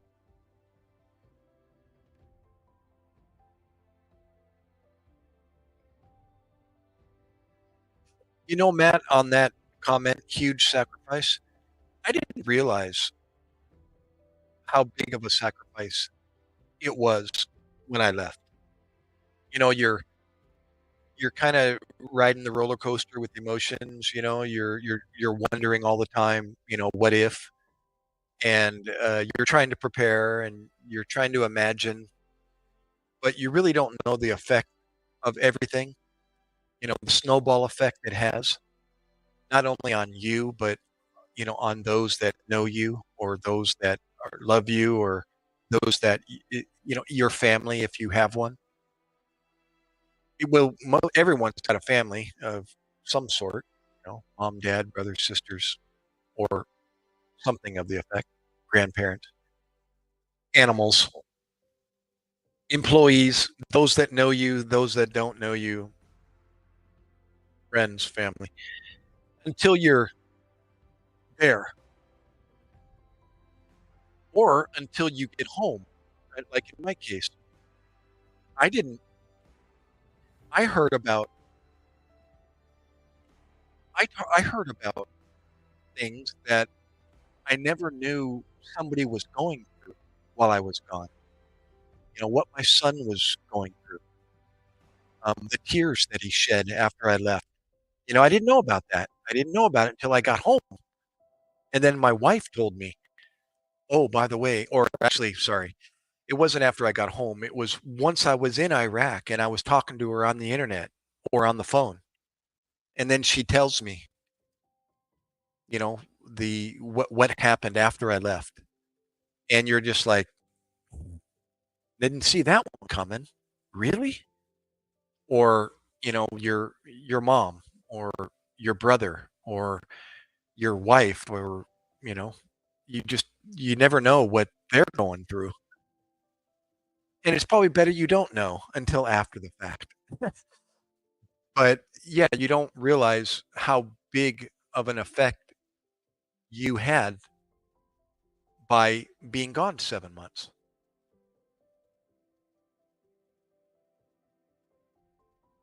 Sometimes your job, you know, depending on what you did for a living.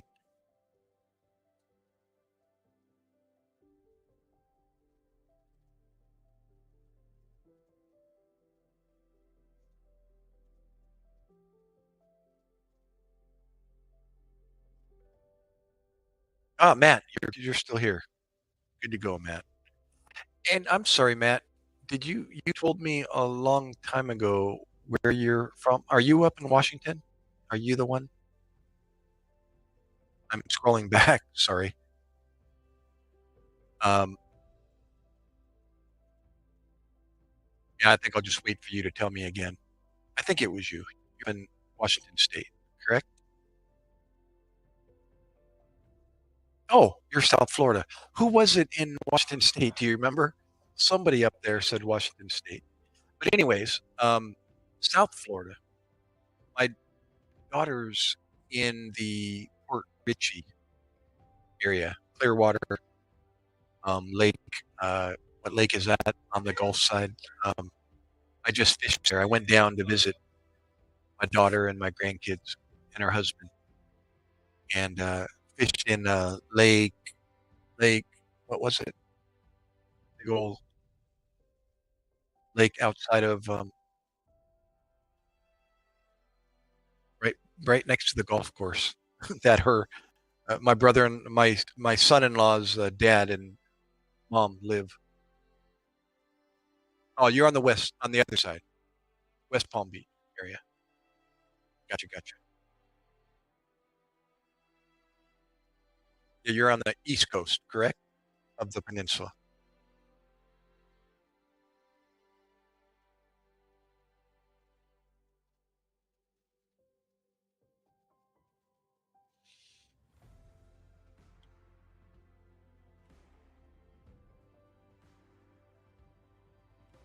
Yep. Well, thanks. How'd you find the? Have you been here before, Matt? Again, forgive me if you have, and I just don't remember. Right, the East Coast. And did you just happen upon my uh, channel through the short, scrolling through the shorts, or did it pop up on your recommendations or something like that?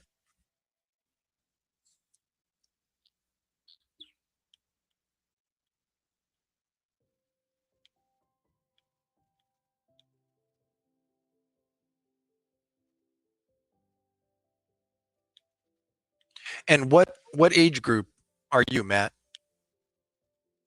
If you don't mind me asking.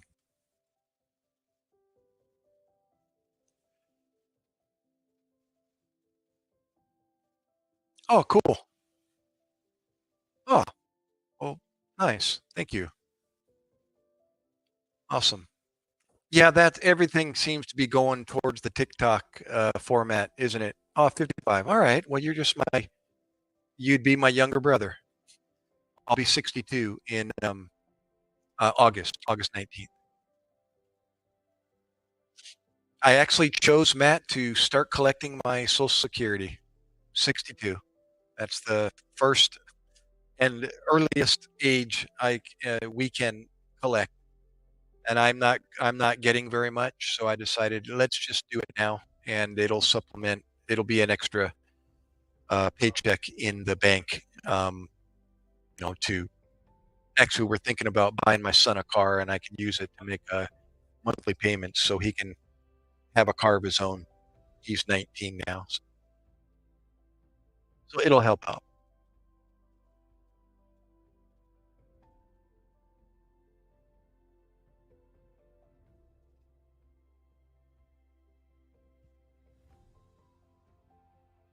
So, were you uh, born and raised in Florida, or are you also a transplant like me? I'm a San Diego boy on the East Coast. Don't ask. In New Jersey. Awesome.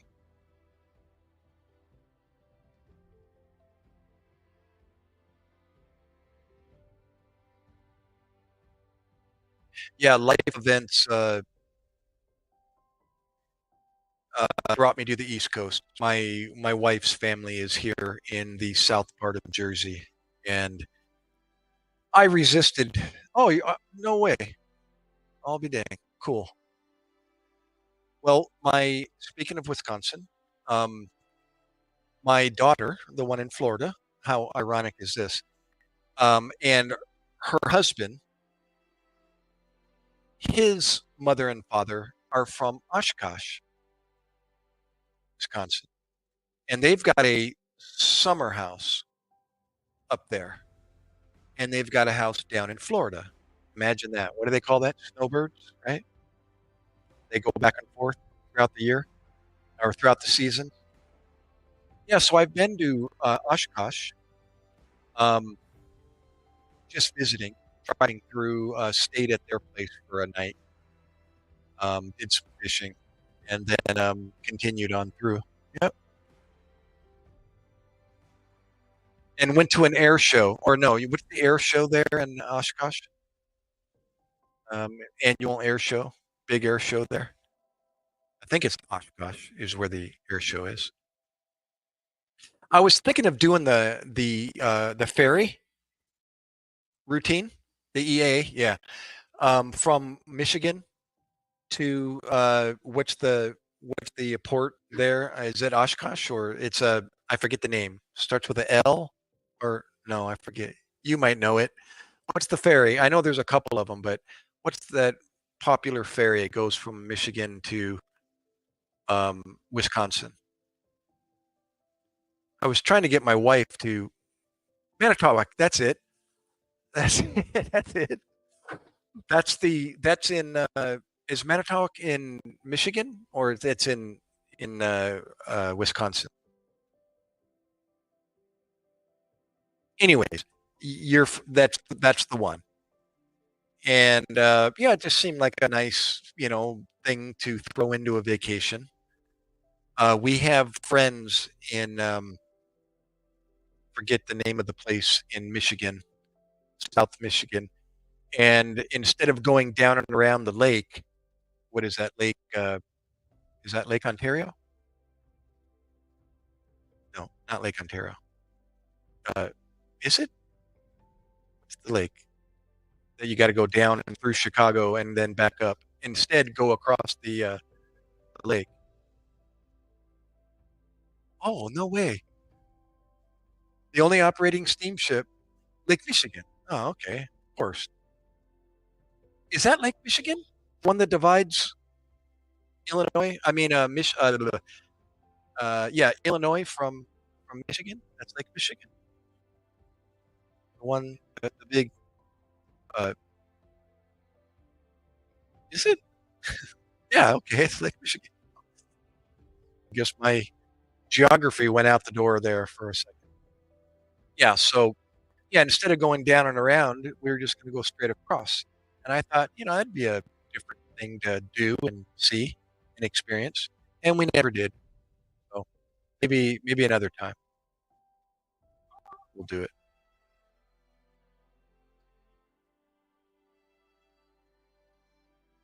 As a matter of fact, Matt, here, gosh, one thing fits to another. The reason why I was in Michigan is because the friend I told you that that lives there, he was, oh dang, where actually my wife's from the Philippines, but her brothers and sisters and aunt all reside here in this part of New Jersey. What part do you know? What part of South Jersey your wife is from? I might be living in her township.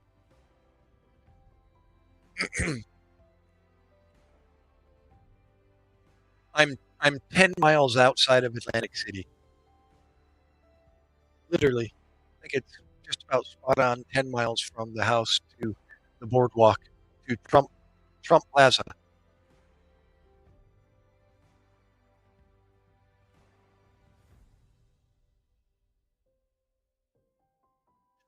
Coast Lakes. No, I don't know that. Again, I'm a transplant. I'm still learning. I've been here, gosh, a total of 2 plus uh 10. Gosh, I've been here 12 years. Medford Lakes. Now that's starting to ring a bell. Medford. Medford.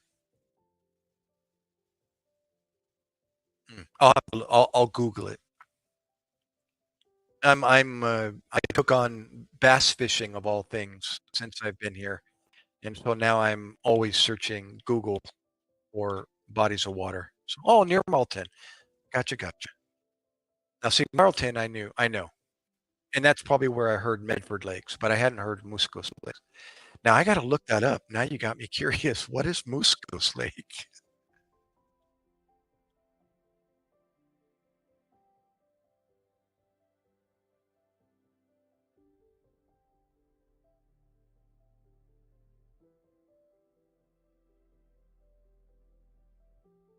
Well, small world. Tell her I'm living in Galloway, New Jersey.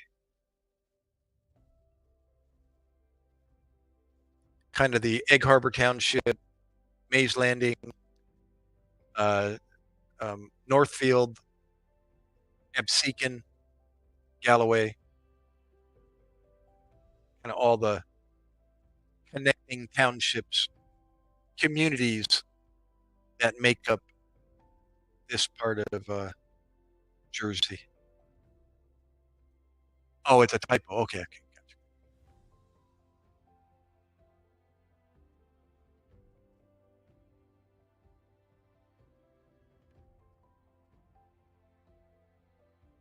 Yeah, so actually I can kind of uh, fold one story into another. From Iraq, when I got back from Iraq, I'm not a poet. Um, in Camp Lejeune, North Carolina, my order said send Gary back to Bakersfield, California. Was the city I was living in before I got deployed. When I was working in Delano as a paramedic, I would drive from Bakersfield up to Delano 30 miles and go to work. Well, my order said send Gary back to California, and I'm like, obviously my name's Gary. Um, Send Gary back to Bakersfield. And I went, wait, wait, wait, wait, wait. My wife is up in New Jersey. And the officer, the commanding officer said, "Oh, not a problem." And he just changed my orders. And next thing you know, I got tickets to Philadelphia. And so I flew to Philadelphia and reunited with my 8-month pregnant wife back in 2005 in April. And she delivered in May, a month later, right here at the hospital that she used to work at as a RN, as a nurse. And then she delivered my boy, who is now 19 years old. He's right over there on his computer. So that's how I ended up here in New Jersey. Just life events. She came back to New Jersey when I was deployed because there's nobody in California for her as far as her family. All of her brothers and sisters are back here in this part of New Jersey. So we made a plan and said, in those 3 weeks that I had to get ready, why don't we fly you back to New Jersey so you can be with your family? And she's like, she was all up for that. She didn't like being in California anyways, unfortunately, because she didn't have any family there. And so her sister and her aunt, who live locally here, they flew back to California and picked her up in my red Mitsubishi wagon. They flew, got in the wagon, packed her stuff into the wagon, shipped all the belongings out of the apartment, and shipped it back to New Jersey by semi, by freight. And then three ladies drove across the United States from California to New Jersey. And that's how she ended up back here in New Jersey with her family. And then we kind of did the ping pong routine once back to California and lived there for 4 years. But we ended up eventually coming back to New Jersey. And here I am since 2012. So that's how I ended up in Jersey. I still consider myself to be an outsider. I don't, I'm not really hiding myself as much. I still kind of stay low profile and do more observing and listening. Um, but I'm still a San Diego boy at heart, and the terrain back in California is just so different. It's canyons and valleys and mountains and mesas. When you come down out of the canyon, you end up on a mesa, a tabletop of piece of land, and or you're heading uphill into the hills and then eventually mountains. Well, there's nothing like that back here. It's just forest and sea level. No, I'm not. 2008, I thought I was just taking a break. Uh, I was back in California when, let's see, 2008. Yeah, I left. Remember, I said I spent some a few 4 years back in California. I found a job back in California. Um, no, not a lot of climbing going on down here. No, you're absolutely right. And rock climbing is all over Southern California and Nevada and Utah and et cetera, et cetera, et cetera. All the mountain ranges are back there. There is some climbing in northern New Jersey, up near New York. Um, some world-renowned rock climbing in some of the crags, we call them, in northern Jersey and New York. But you know, that's quite a drive, and I'm just you have to do like a 4-day outing, to really get the most out of a trip. You got to spend about 4 days because it's a day to get there, relatively speaking, hour wise, and then a day to get home, and then 2 days of climbing, which isn't a whole heck of a lot of time, but it's a good amount of time. So I'd say, I got to take 4 days to really get the most out of that. And I never did when I got back here. I just never put a trip together and never found a climbing partner. There's no climbing around here. I'm in a forest. I got river rock and sand, to try to plant my grass on and leaves and beach. So anyways, I was folding one story into the other is I let me see if I can get back on track. Uh,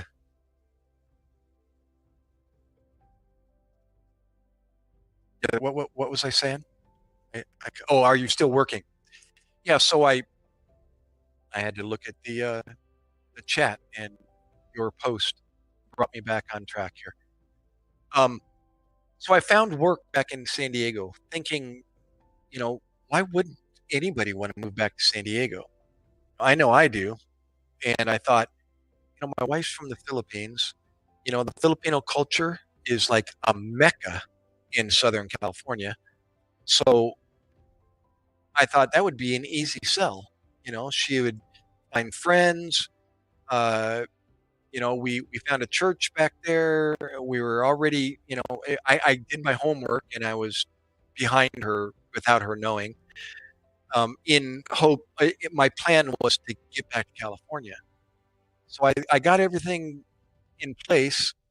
And then when I told her, she's like, I don't want to move back to California. And I went, no, don't say that. Well, we're moving back to California. And I literally left New Jersey and I went back to California on my own with all my stuff in my car because I had a job waiting for me back in California. And I was working at the zoo, San Diego Zoo / Wild Animal Park, 2 different locations. I didn't care where it was. All I needed was a job, a reason to get back to California. So I found a job as a paramedic in the first aid station at the San Diego Zoo and the Wild Animal Park, San Diego Wild Animal Park. And that was my ticket. So I left on my own, all my clothes on a clothes rack in the back of my Mitsubishi station wagon. And I drove 3,000 miles back to California. And I told my wife, I'll see you when I get there. And she didn't have any choice. So she had to buy tickets and she arranged, or we arranged getting our stuff back to California. And eventually we resided there for 4 years. I was working as a paramedic at the zoo. She's working as a nurse at a local hospital, which she had no problem finding. Well, that was 2007 when we arrived. And then next year, after the summer season, going into the next school year, September of 2000, the end of 2007, my employer says at the zoo, "Oh, Gary, unfortunately, we have to let you go. The the summer rush at the zoo is over, and there, we don't have a position for you during the off season." And I went, "Excuse me? I just drove 3,000 miles and moved my wife and my little boy, who was only, how old was he then? 2 years old, all the way across the country because you offered me a job. And now you're taking my job away from me."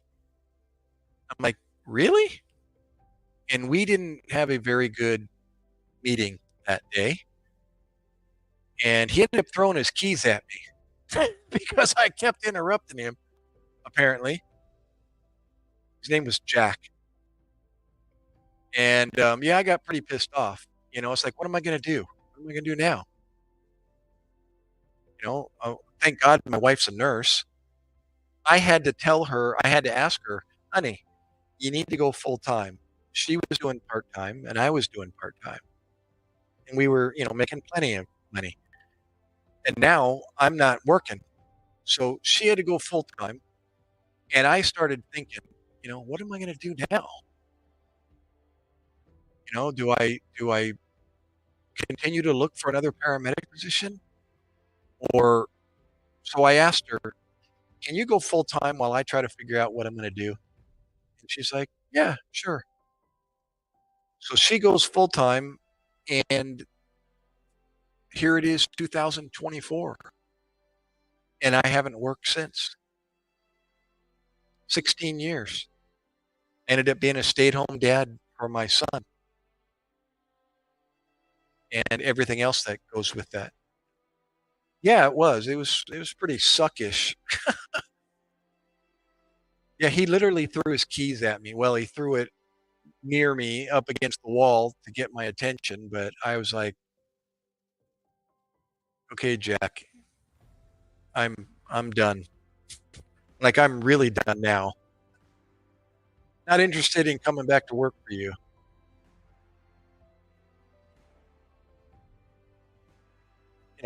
He could have told me that. "Oh, by the way, come the end of the summer, there might be a possibility that, we're gonna have to cut your hours or whatever," but he didn't tell me. But I did, during that 4 years I was there, I did find yeah, I did find a flight paramedic position, which was pretty cool. It sounds really, you know, uh, a cool job, and it was a good experience. Just experiencing something I hadn't experienced before.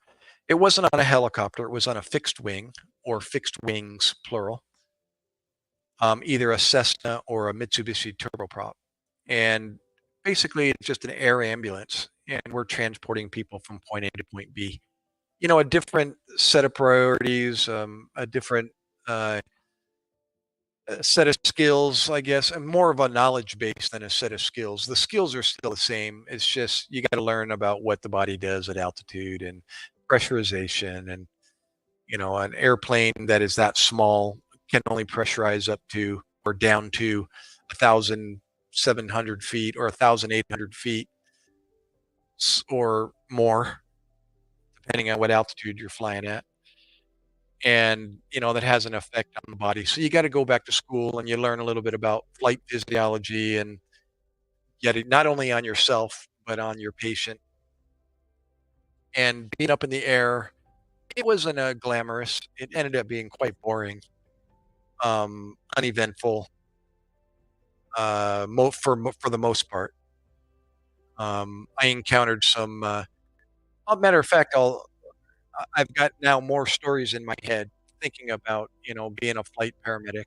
My partner was a nurse as opposed to a another paramedic or an EMT, a basic EMT. My partner in the air was a higher level of care, was an RN, and so there was the RN, a paramedic, and the pilot. And we had fun up in the air and had some pretty cool experiences and um, stories to tell. And so on and so forth. So I did that part time as well. But then that came to an end after about a year. I won't go into detail about that. And yeah, I decided to just kind of take a break.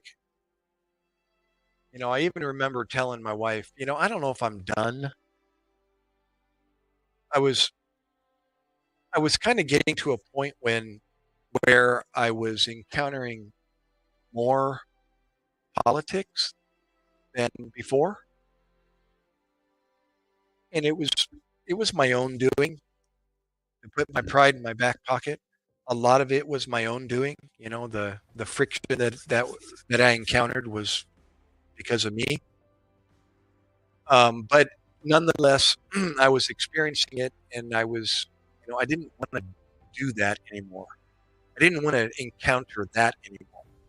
And I knew that no matter where I go, I'm going to experience the same structure, the same management structure. And I was getting to the point where I was probably needing to get on the management side or the education side of the field instead of being out in the field. Although being out in the field, my mic is breaking up. DJ, let me make sure let me check my settings. Let me know if it gets any better. Test, test, test.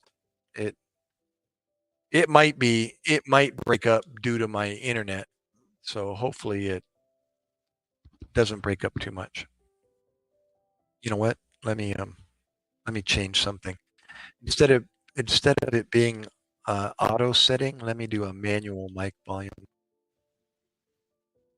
See if I can like turn that up a bit. See if that.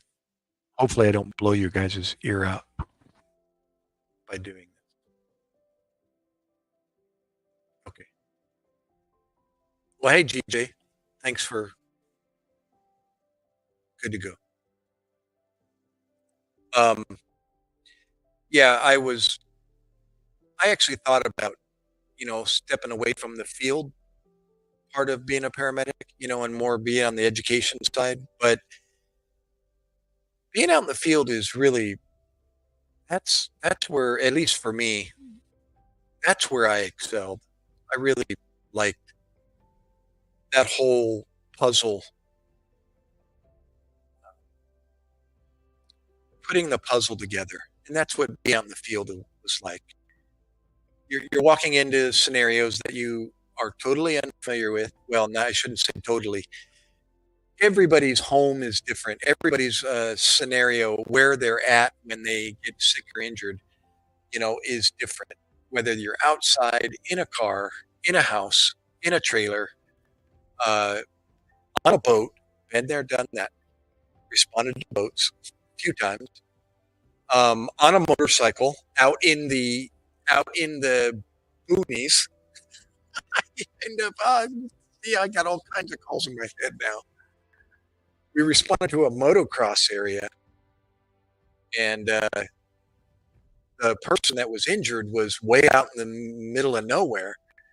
So we had two motorcyclists, two guys on motorbikes, and we put two paramedics, one on each bike on the back, and they gave us rides out to this guy that was injured. So that was the fun part of being out in the field, is you really never know what you're going to get into. Out on the freeway, out in the woods, whatever, and you're trying to put together this. You have no idea who this person is. Usually, every once in a while, you respond on somebody or somebody famous. They all these but it's the first time you've met them, and you have no idea who they are, what their problem is, what medical history they have. You got to figure all that out. It becomes clockwork after a while, but it's fun to do that on the fly, where from the management um, part of the business, it's more of it's different, and I don't know if I would have liked that. Education, that's fun. Putting together classes, making sure you're putting on a good class, and everybody enjoys it. Um, that's always the goal, so it's not boring. And but I walked away in 2008.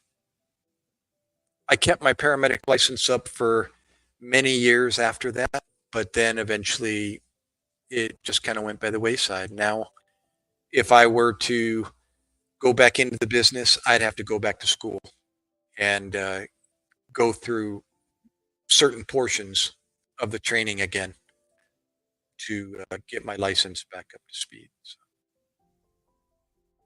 But I'm done. It was Mr. Toad's wild ride. It really was. It was the coolest. And I ended it in Iraq. I mean, what a better chapter to end my medical career. I went to war.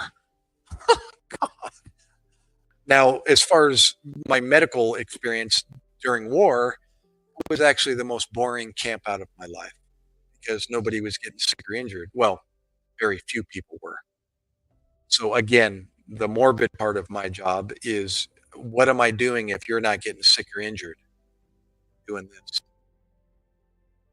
Or smoking cigarettes, and I don't even smoke cigarettes, but I did that over in Iraq just because something to do. Well, let me try that Benson and Hedges Menthol 100 Lights. You notice I have that memorized? Yeah, I don't smoke, but I tried and got all dizzy and nauseous, while I was over there with the guys at the smoke pit, and or I whittled, believe you me, sharpened many sticks over in Iraq. I built a climbing wall, an outdoor climbing wall with the artificial holds from the indoor rock climbing gyms. I actually had two two indoor rock climbing gyms sponsor me and send me out samples of their holds as a gift over in Iraq to my PO box, and I used those holds and I used bondo, car bondo, to adhere them to cement, this cement wall that was outside, about a 15-foot high wall and about 100 feet long. And I created this rock climbing traverse going from one end of the wall to the other. Officially for the Marines' welfare and recreation. But they never really had the time to partake in that rock climbing wall. But I did. I had plenty of time. I even got pictures online of me traversing this rock climbing wall with an M1 tank in the background. True story.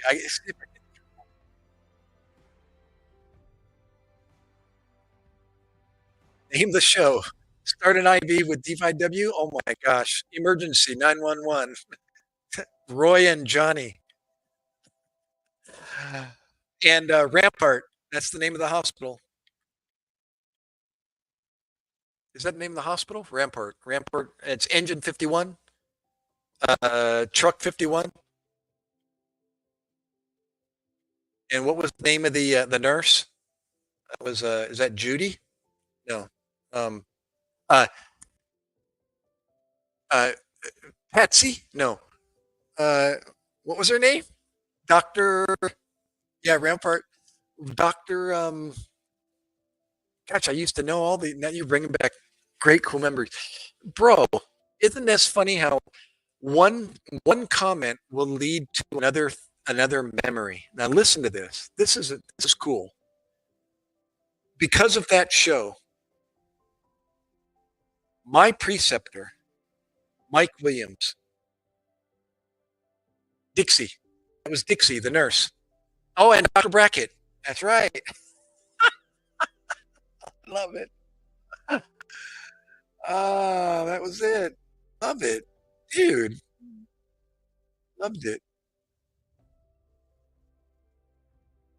Anyways, Yeah, that was like the first reality or the precursor to the reality emergency videos and shows that came out with William Shatner. I got another story about William Shatner in my EMS career and his show. You're gonna love it. Let me before I go there.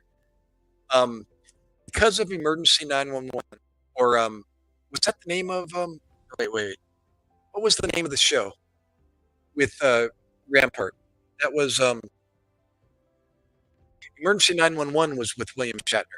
It was uh, don't say it. Don't type it yet. There's a delay. It's gonna pop up if you say it. It is my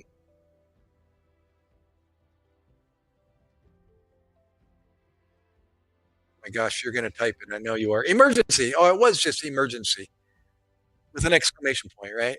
Yeah. Emergency. That's right. That was the name of the show. Um, Rescue 911. Was that William Shatner? Rescue 911. Yeah, I think that was his show. But anyways, because of that show,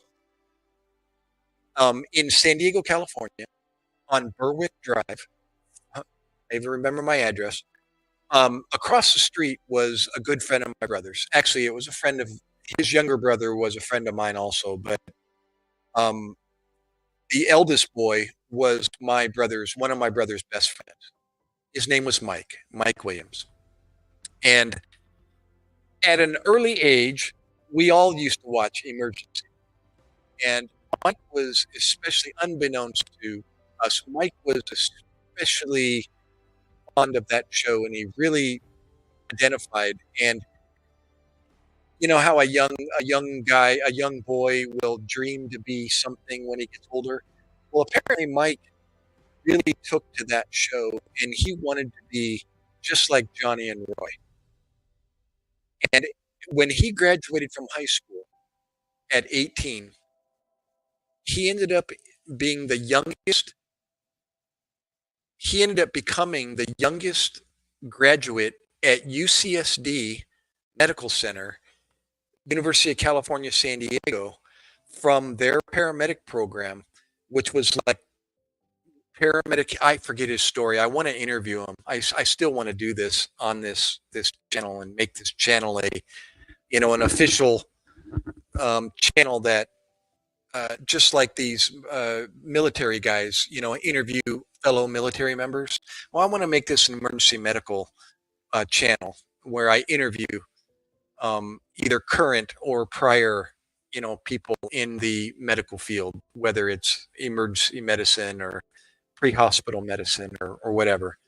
But Mike ended up being the youngest graduate before he was 19 years old from that program. It was like a prestigious program at the time from UCSD Medical Center as a paramedic at 19 years old.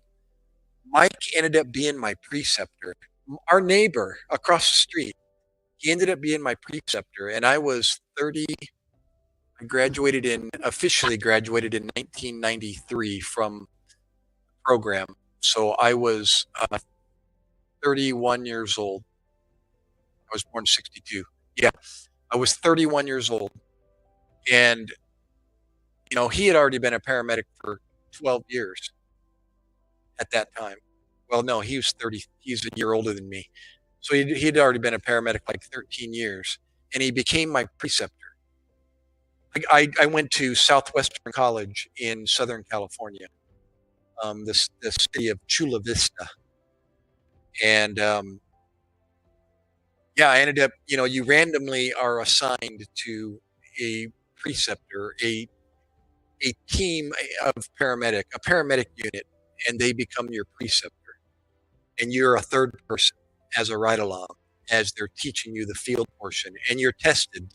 It's the most difficult part of the whole paramedic program is actually being out in the field and running calls and trying to apply what you learned in reality.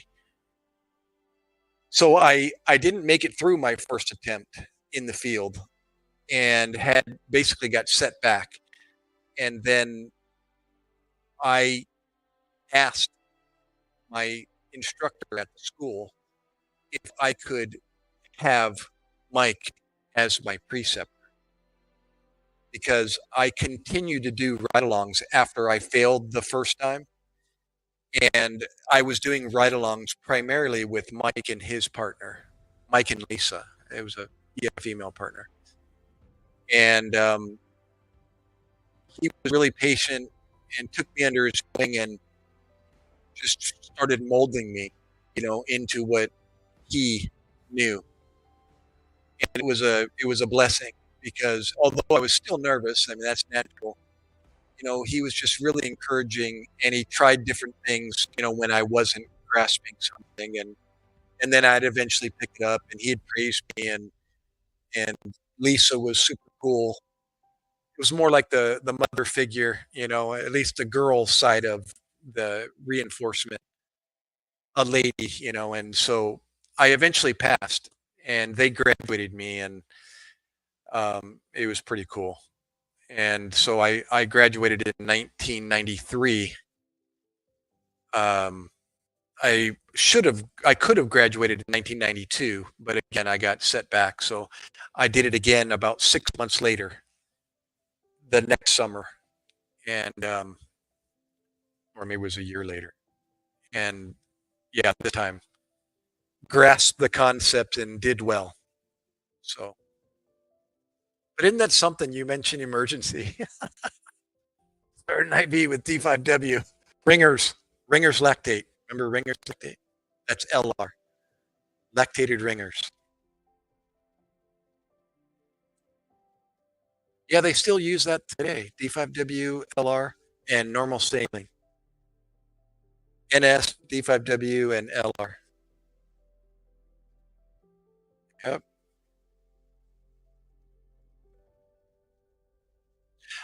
So on those memories that I had, they're bringing up some other stories in my head. What was it I mentioned? That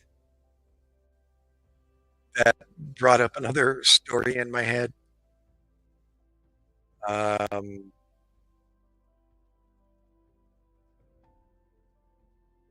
What was it?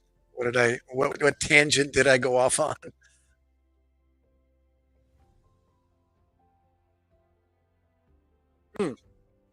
DJ, are you still hanging out as well?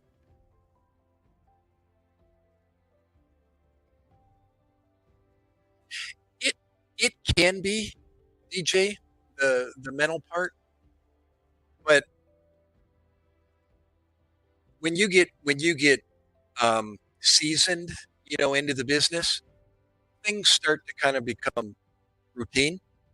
So when you see a scenario or an injury or an illness, that mental, you know, uh, tough, I should say, that mental stress that you initially had to put into it because it was new starts to kind of diminish, and it diminishes and goes away.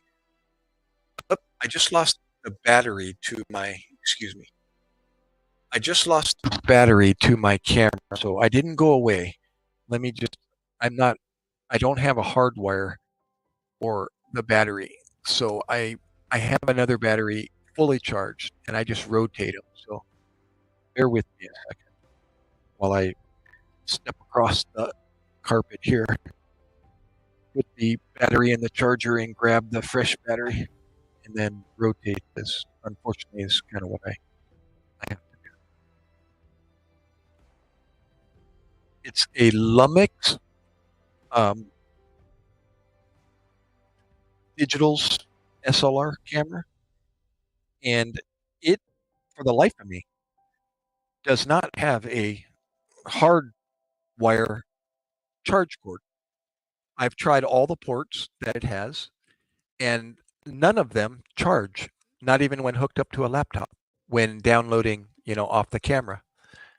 So I have no way of charging this thing that I know of. And there we go. There's the camera. Let's see if I can get it back. Let's see. Aha! It came right back. I still got volume. You can type it, it takes about 15 seconds for your response to reach me. But yep, yep, I got audio. Okay, good to go. All right, I'm back. Oscar! Hey, brother. What's wait. Oscar. Yeah, Filipino, correct? I don't know why. Do I ask you this every time you come on? Wait, Oscar.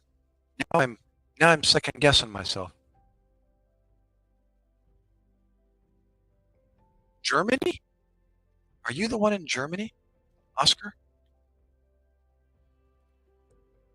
Oh my gosh, I'm getting so confused. South Wales. Oh my gosh, I'm way off. Well, not that far off. South Wales, New South Wales in uh, Australia. Yeah. Okay. Remember before I kept thinking Wales in the UK, but no, got it. New South Wales. Gotcha.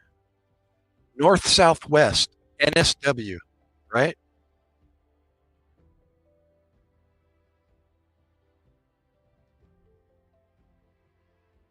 Okay, let me make sure I'm charging. So I don't. There we go. So I don't lose this Xbox controller. So what was I saying before I got interrupted? I was talking about um, um, um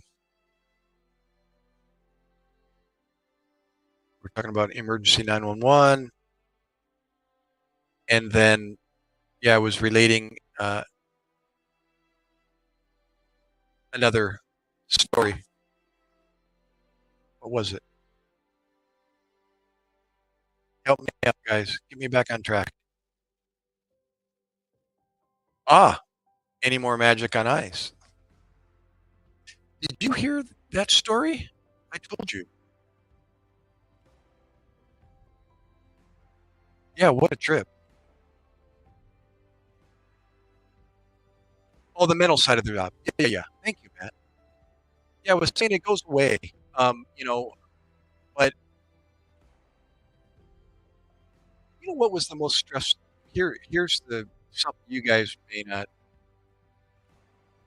even relate to, but it wasn't the it wasn't the people, the injuries, the the anatomy lessons. That's what I called them. You develop a real kind of hardened or different way of dealing with uh, people problems, injuries, illness, and that isn't that isn't so much the stressful part. It actually becomes quite the like, whoa, did you see that?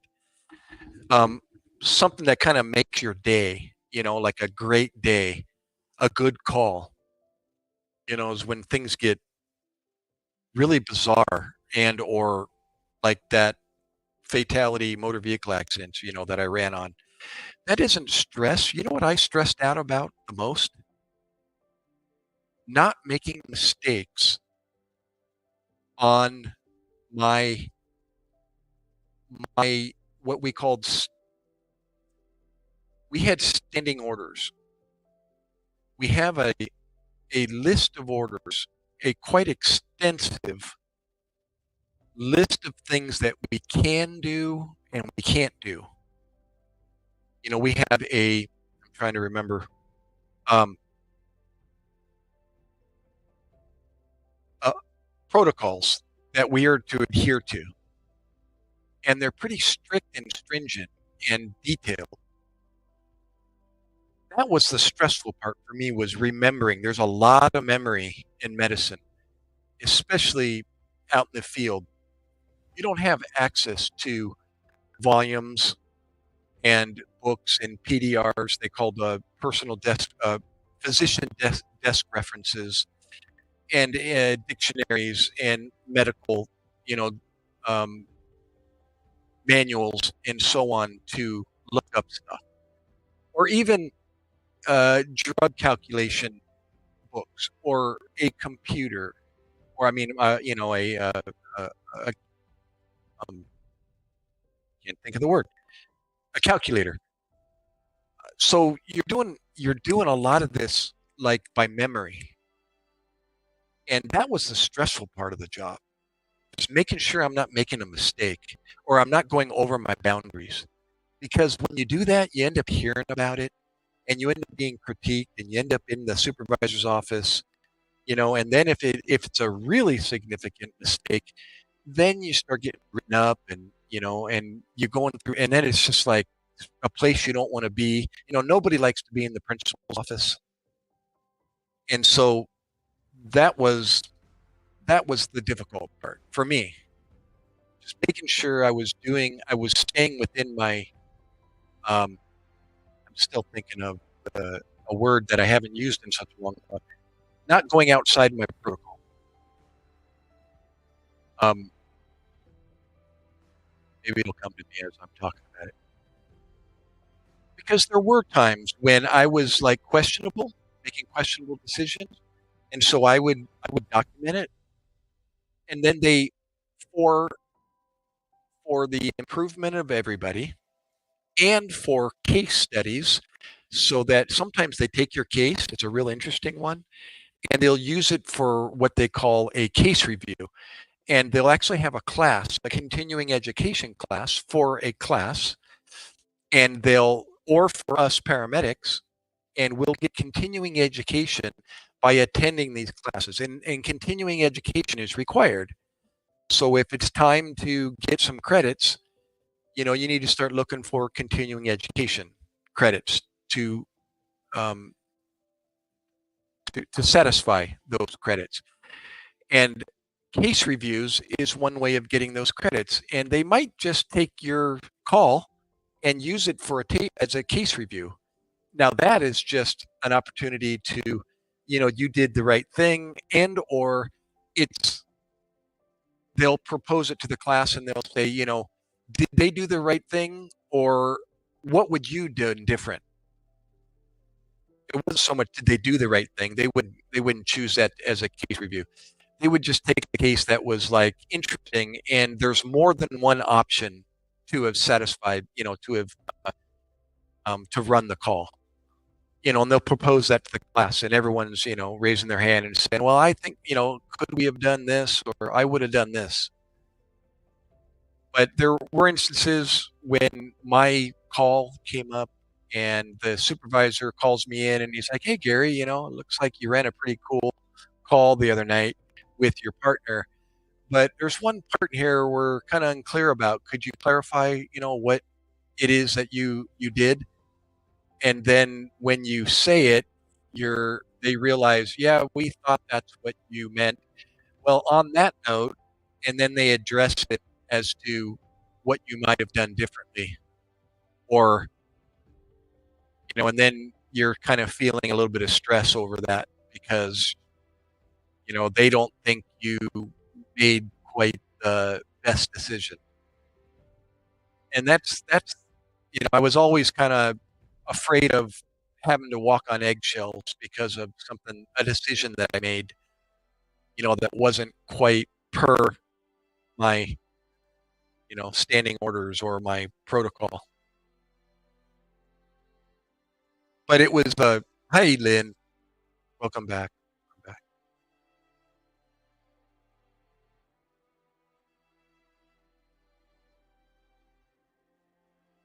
And I wasn't one like my son who is like brilliant when it comes to memory. Actually, both my sons seem to excel at that. So maybe it was because I went back to school at such a late age. I was 30 years old when I went back to school. And, high school was 12 years prior. And, you you don't use it, you lose it. And I struggled through, well, I didn't struggle. I was a 90% student, 89, 90. I even use that with my son today, I tell him, if dad can get 89, 90% through college, then no reason why you can't. I'm not an A student, but I got 89, 90%, so I did something right. And on that note, memory was kind of a tough spot for me. I was like 50-50. I wasn't super good at it, and medicine requires a lot of retention. So, I was constantly, even at work, I carried my cheat sheet booklets, drug calculations, and or my protocols, and I was constantly just reviewing them and making sure that, especially pediatric protocols, you don't use pediatric very much because pediatrics don't get sick or injured like elderly people do because they're old. It comes with the territory. So, pediatric medicine was far and few between, but there's always a possibility that you're going to run on a pediatric, a child, and they're different animals.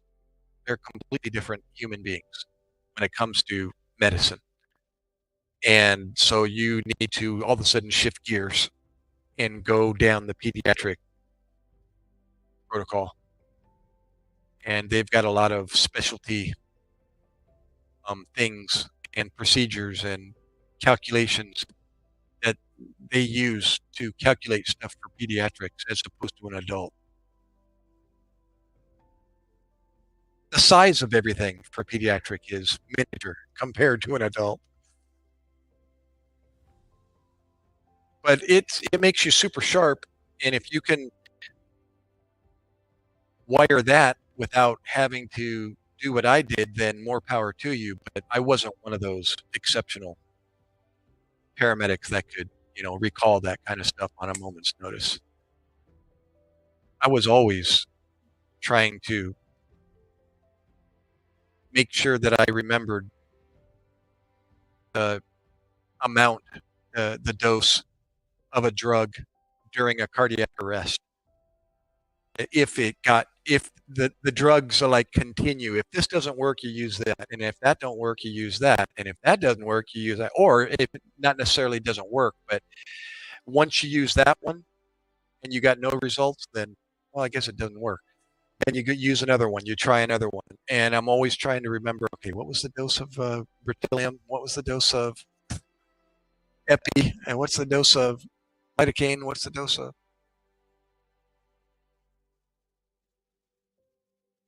So there are paramedics out there that don't have any problem with that, but I wasn't one of those. So I was constantly stressing out that I was doing the right thing, and that was the most stressful part of the job. It wasn't the work itself. The work itself was absolutely uh, orgasmic. I mean, that's the only way of it's wild. Maybe that's a better word. The job itself is just really, really cool, super satisfying, incredible, wild, um, tearful at times, happy, joyful, all of the above. Everything that the annals of human behavior.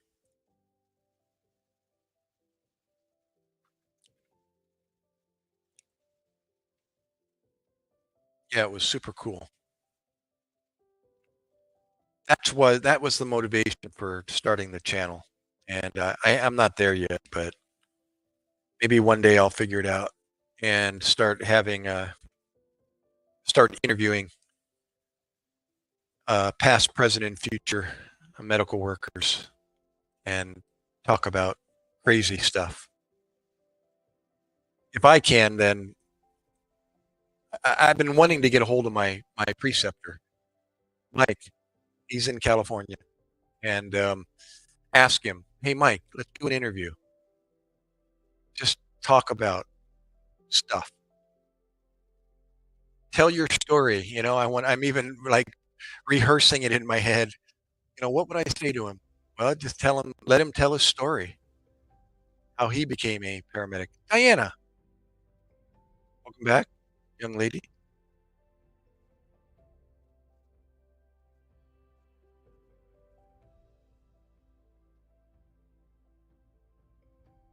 One of these days, Oscar, I'm going to remember. For some reason, Oscar, I automatically assume I associate with a Spanish name, Oscar.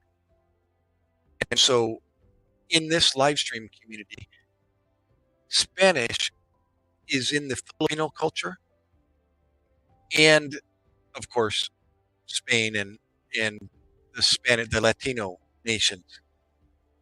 So when I see Oscar, I automatically assume it's a Filipino by the name, and that throws me. And then you say New South Wales. I'm like, nope, not even close. How are you, Miss Diana? Well, you've got a rabbit now for your profile. Did you have a rabbit up there before? You got a little bunny. Lynn, are you still hanging out? Miss Kilpatrick? Oscar? Matt? How about DJ? Did you leave, DJ?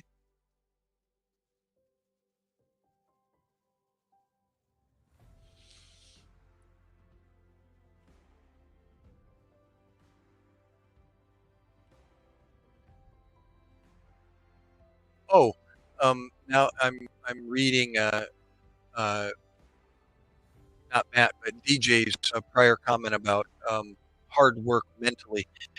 The other difficult side of pre-hospital medicine is people, um, not necessarily the patient, although the patient can be difficult sometimes too, but like patients' family members. I should just say that family members, the general public, the people that are watching, or the people that are wanting to interject while you're doing your job. That's when you start getting good at using your resources, like the police officers. You say, you look at them, they're like, "We're all over it. We got it." And you're like, get them out of here, quick."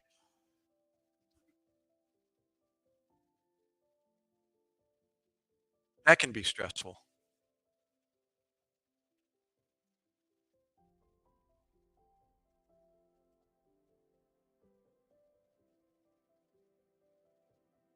But the actual, the blood and guts, I guess you can call it, that type of stuff. No, that's that just comes with the territory. It just makes things difficult, slippery, wet, messy, and every other thing that comes out of a body can be pretty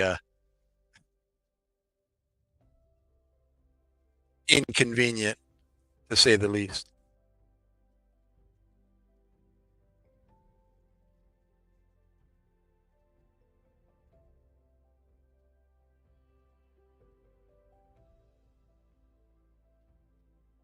Hey, speaking of, I'm going to go back on a subject I was talking about earlier. We were talking about gunshot injuries earlier, and the difference, the need for a tourniquet, or the no need for a tourniquet for the most part. Um, an example of a body that is riddled with gunshot injuries. The very last patient that I saw in Iraq before I came home was we're just kind of calling him an Iraqi bad guy. And they brought him in, and he was he was dying. There really wasn't anything we could do for him, at least not at the facility that we had access to, or that we occupied.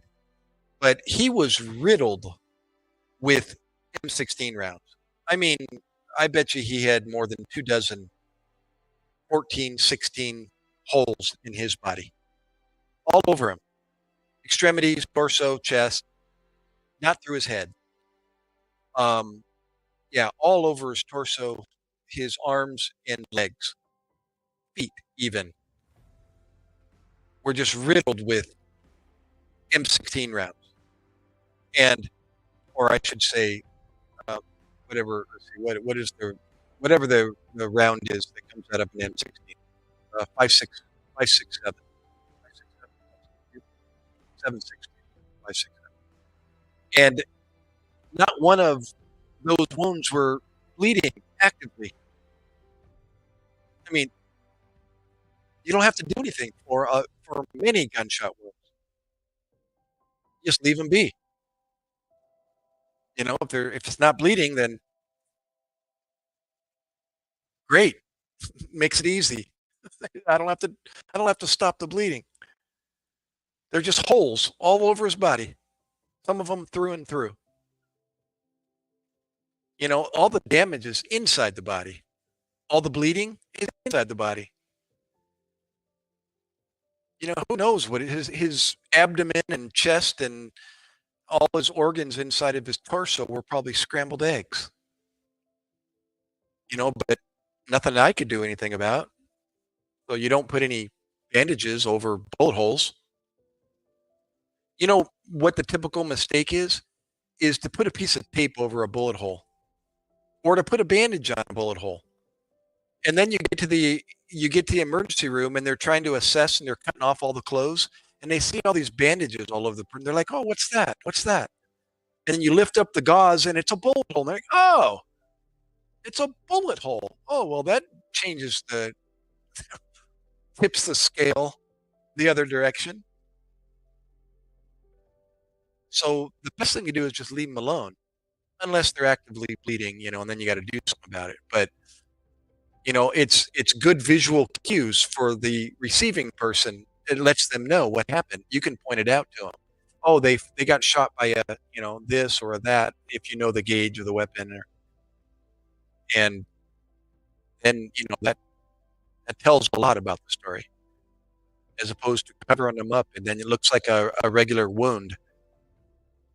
Turns out to be a 12-inch knife wound, you know, through and through somebody's abdomen, and you've got a little 4x4 taped to his belly. You know, it's like they typically don't bleed, just closed holes, and all the bleeding and damage is inside the body.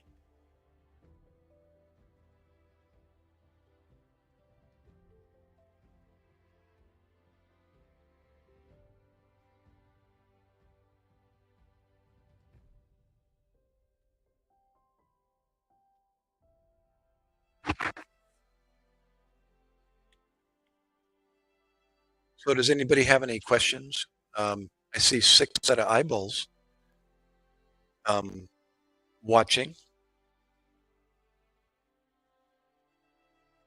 Any curiosity questions? What if? Have you ever done this? Did you ever see this?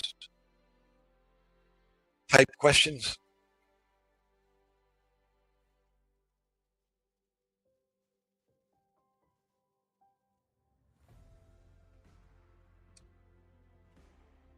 Who's still here? Raise your hand. Who popped in? Who's watching?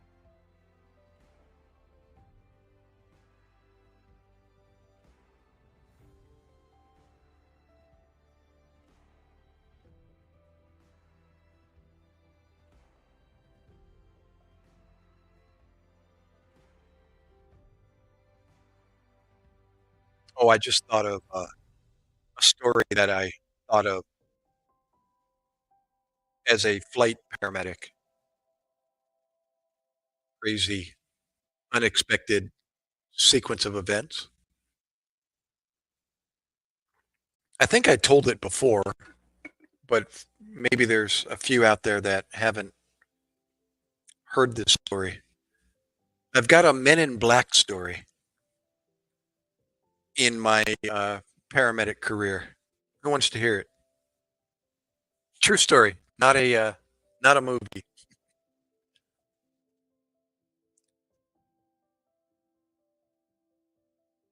Anybody still out there? It involves the CIA.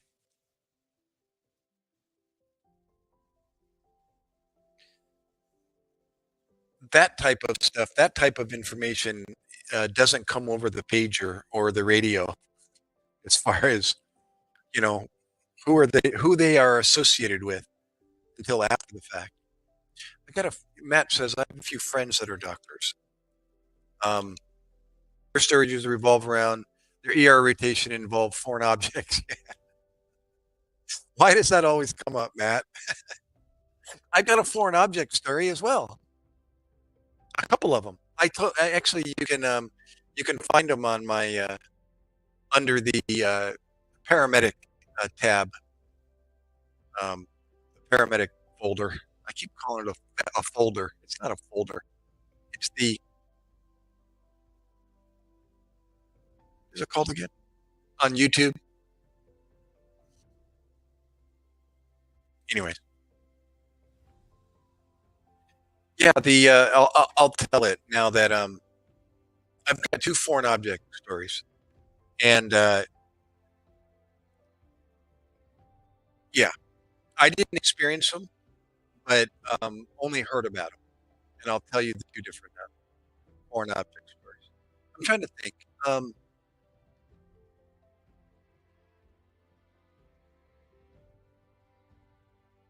yeah, let me just tell you the very first one, tell the what one? The CIA one. Oh, okay, yeah, yeah, let's do that before, I tell the foreign object ones. Okay, so I'm a flight paramedic, and we're stationed in El Centro, which is right on the border of California and Arizona. Out, it's right where the Blue Angels are based out of, the El Centro Naval Air Station. I think that's the name of it, but it's in El Centro, and our quarters were in El Centro, hottest place on earth. It's like being out in Death Valley. Anything plastic in your car will melt if you leave it there. True story. You got plastic sunglasses, plastic anything. Pens, they'll become liquid. So, Canadian bacon. Whoa, great name, dude. I got Canadian bacon in the refrigerator right now before reading your comment. Um, I just made a Canadian bacon, uh, English muffin, toasted English muffin, Canadian, uh, fried Canadian bacon, nice and, crispy, not crispy, but, glazed and scored on both sides. A slice of tomato, romaine lettuce, and mayonnaise. Dude, the bomb. I just like I go to the store and I'm resupplying my tomato, romaine lettuce, and English muffin and mayonnaise just and my tomatoes just to make these things. So your comment is you look like a light in the darkness. Oh, how nice. I feel like everything is going to be okay now that I've been listening. Hoorah! What a cool comment. Awesome. Well, anyways, um, the CIA story. So I'm working out of El Centro, and we get a call, and this was always nice because we don't have to. Here's the routine. If the call, let me explain because you don't know this unless you become a flight paramedic, and you really never understood where and how you get patients. So the corporate office for the flight for the company is in San Diego. We're however many miles it is to El Centro, 200, 300 miles. It's like a 6-hour drive to get from San Diego to El Centro, or less, 5 hours, 4 or 5 hours or so. And so they get the call via their 800 number or whatever number, in San Diego. For instance, a an American tourist or an American family who are tourists in Mexico get hurt or sick down in Puerto Vallarta, and they end up in a hospital. down in Mexico. Now they need to get back home, and they're not. You're a long way from home down in Puerto Vallarta, so they hire an airplane to get them back to the States because they need continuing medical care to get from point A to point B. So they look up air ambulance, and although expensive, they got to get back somehow. So they get the call in San Diego that the family's down in Puerto Vallarta and they need to get back home. So they end up taking the call, writing down all the specifics, the name of the hospital that they're at in Mexico, in Puerto Vallarta, and then once they get the information, they call our quarters in El Centro, California. Hey guys, we got a call for you. Oh, cool. What do you got? And we're sending it to your pager right now. And they're also giving it to you verbally over the phone, and you're writing it down. And you find out we're flying to Puerto Vallarta to pick up 2 patients and bringing them back to UCSD Medical Center in San Diego. So we fly down to, I'm getting to the CIA call. We fly down to Puerto Vallarta and we meet an ambulance crew at the airport because the patient's at the hospital. We can't land an airplane at the hospital like a helicopter can land usually, at a helicopter platform. So, yeah, a helo platform. So an airplane needs an airport. So the ambulance meets us at the airport. We offload off the airplane and get all our equipment, the nurse and the paramedic, and we grab our bags and then we go over, or the ambulance crew helps us out, and they take our equipment and they put it in the ambulance for us, and we get in the back, hopefully air conditioned, and they give us a ride to the hospital. So they're just up front. They got a driver and maybe 2 EMTs up front.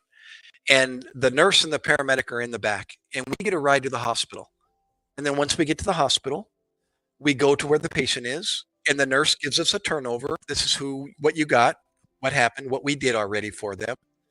It's like, okay, thank you. And then we transfer them off their bed onto the ambulance's gurney. Not our gurney. Our gurney is in the airplane. And doesn't have any wheels on it. So then we put the patients, plural, into the ambulance, or ambulances, plural, depending on how many you need. And they give us a ride back to the airport where the airplane is. And then from the ambulance, we get our stretcher off of the airplane. And we transfer the patient from the gurney on the ambulance onto our stretcher. And it might take place inside the ambulance, or we put our stretcher on the ground and we take the patient off of their gurney and we put them on ours, and then we lift up the stretcher and you manually carry this person over to the airplane. It doesn't always happen this way, but this is what we did. And then we would manually lift the patient up the stairs of the airplane, put them in the airplane, maneuver them sideways and get them in, and then eventually onto the platform where the patient lays on the airplane. And then we take off to the United States. And then the process is reversed. I'm getting somewhere with this, with the CIA call. So then we land in San Diego at the airport. Our company has already made contact with an ambulance company, this time an ambulance company in the USA. They meet us at the airport, same thing. We get off the airplane, take the patient off, and reverse it. Put it back on the ambulance gurney, put them in the back of the ambulance. We get in the back of the ambulance. They give us a ride to the receiving hospital. We offload it, or the ambulance crew helps us. We wheel the patient up to the floor where the patient is going, and we do a turnover to the nurses there at the receiving hospital, and then we get a ride back to the airport by the ambulance crew. We get back in our airplane and we fly back to El Centro. What a process. Sometimes it takes 8 to 10, 12 hours. Sometimes it's an overnight stay, and we end up staying in a hotel in Philadelphia from San Diego, and we do overnight, and then the next morning we fly back. So, anyways, so now that you got that down, we get a call to a patient at a hospital in San Diego. And so we're in El Centro, 300 miles away. So we get our gear, we get it into a vehicle, and we drive our vehicle to the airport. The airplane has been baking in the hot sun, 120-degree sun for who knows how long. It needs to be cooled down before we can even enter it. So instead of using the airplane's air conditioning system, which would take forever, they actually have air conditioning companies that come out and attach these giant 2-foot dryer hosing. That's the only way I can describe it. That corrugated tubing, but a giant diameter one, and they put it up to the door of the airplane, and they just blast cold air into this airplane all the way down the fuselage, from the cockpit all the way to the rear, and they cool this airplane down really quick. And they do this prior to us getting there, so we don't go into an oven. So we get our gear on board the airplane and we fly to San Diego. And all we know is that we're transporting a motor vehicle accident patient, and she's like 19 years old, as a girl, and she's getting a higher level of surgery in Philadelphia, Pennsylvania. And I'm like, ooh, this could be a cool trip. A nice long 8-hour flight. Probably have to refuel somewhere in the Midwest and then continue, because we have a small plane, either a larger Cessna, or a Mitsubishi turboprop. And that's all we know. It's a young female post motor vehicle accident, and she needs some additional surgery in Philadelphia. So we go through the process I just explained. We arrive in San Diego, ambulance crew picks us up. Well, when we get to the airport, we're flying in, so we're seeing down below, and we see this line of black SUVs, and they all got their lights on. You can see it from the air, they all got the emergency lights on, and there's like 6 of them, all on the airport tarmac, and they all got their flashing emergency lights on, and we're like, it's like, you see that? And it's like, yeah. And I'm asking the pilot, you know anything about that? And the guy's like, uh-uh. And I'm thinking, I wonder what that's all about. So we land, and next thing you know, we got black SUVs pulling up to us, and they're escorting us over to the ambulance. There's an ambulance waiting on scene, and they're amidst the whole line of black cars. And come to find out, the girl, the patient, is a CIA daughter, and they're giving her the VIP treatment. And they're all men in black. I was like, oh my gosh. So we're kind of like, wondering, okay, what do we do, and what's the next step? And they're helping us, and the agents are guiding us, and they're explaining, this is the daughter of one of our agents, and unfortunately, they were in a bad motor vehicle accident while on vacation, and the dad ended up getting killed. The agent got killed, and the daughter survived, and she had some pretty extensive damage to her torso, muscular damage, and internal, organ damage.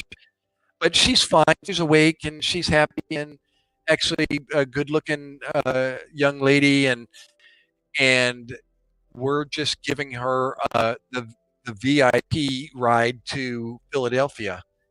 So I just remember, let's see, where did we need to go anywhere? to the hospital. Yes, we had to go to the hospital to pick her up. Well, the ride to the hospital was epic. The SUVs took the lead and they took our rear, and they were all over our ambulance on the way to the hospital, and they were stopping at intersections and whoop whoop whoop and blocking traffic and people getting out of the cars and stopping traffic, and we had clearance all the way through the intersection. And then they'd get back on there. I think they had some motorcycles in there as well, probably some city police involved, and we just got the whole clear ride all the way to the hospital with the black cars stopping and lights on top. And then we get to the hospital, pick her up, put her on the gurney, same routine I just explained. Back in the ambulance, back to the airport, got the VIP ride back to the airport, cleared all the intersections for us, and then we get her on the airplane. And I believe there was an agent that flew with us as a third person in the back. So it was the pilot, nurse, myself, and an agent and the patient. And we didn't have a whole lot of room back there. There was probably room for 4 people to fly, but the gurney occupied 2 of those. So I don't know. It seems like we had an agent with us. He flew with us. We fit him in there somehow. And then we flew to Philadelphia, and we got the same treatment when we got to Philadelphia. We had black SUVs and cleared intersections getting from the airport to the hospital, and then eventually we delivered her on the floor, and the agents came down with us into the cafeteria, and we had lunch together. And I think we stayed overnight in Philly and then flew back the next morning. If not, it was a long day, and we flew back the same day. But that was my CIA story. Who would have known? It's like, what the heck are those black cars doing on the tarmac? I don't know anything. Do you? And I'm like, no idea. Wonder what's going on down there. Turns out it was for us. But that's one of those one and only stories. I'll probably never experience again. I never experienced something like that in my EMS career.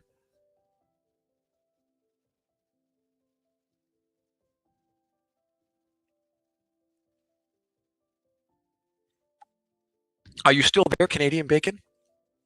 Are you from Canada? And if so, what part of Canada? Let me guess. Yeah, I'm going to go out on a limb here. You're either from Ottawa, or you're further east in the help me out. Oh my gosh, I just lost the name of the province out there. Nova Scotia and the other neighboring.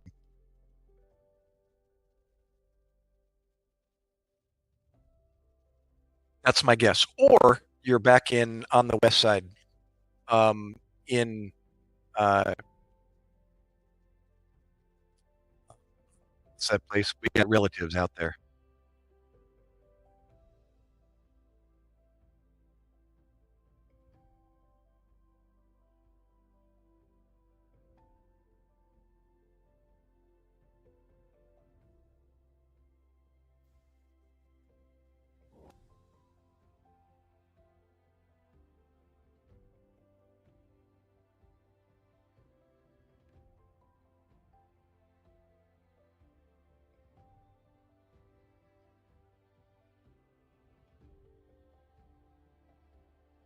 Testing, test, test, test. There we go. Got it back. Got it back. Okay. Sorry about that. The Xbox controller went to sleep again, and I forgot to monitor it. So I had to do a quick scramble to get it back up. I was asking Canadian Bacon, are you still there? And if you are, what part of Canada? Ottawa or Nova Scotia or neighboring part of Canada, or you're back in Alberta on the west side? Or you could be in Saskatchewan, but I'm gonna guess up in Ottawa or Nova Scotia is my gut feeling. Or Ontario. Yeah, I'm throwing in one more before I stop.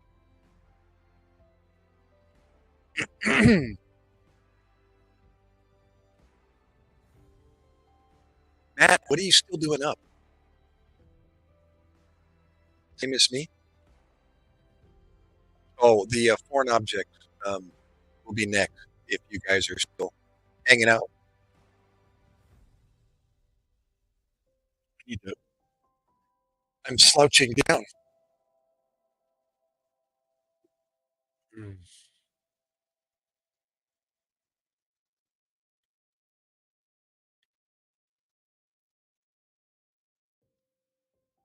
All right, Matt.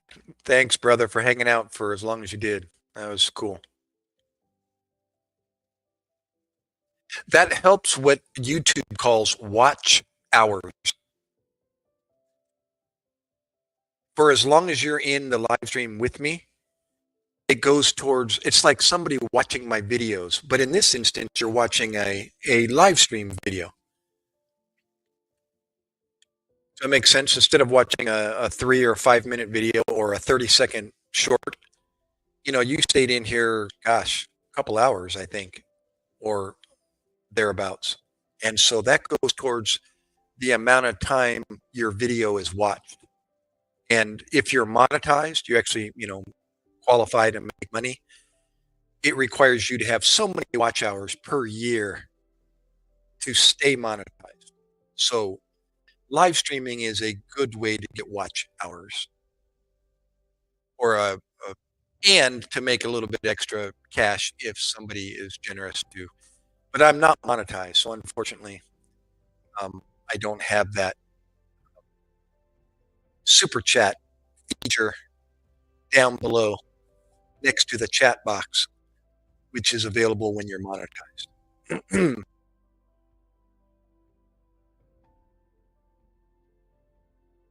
But yeah, thanks, Matt. Again, nice to meet you, and for all the good ideas and questions that sparked lots of cool memories. And you can always catch the foreign object stories on in the videos that I've already posted.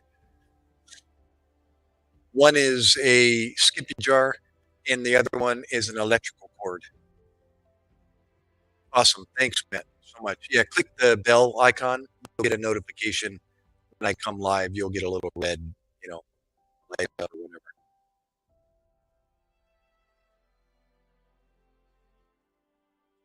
Awesome. Appreciate it. Yeah, one day I'll I need to get on it. I need to get motivated.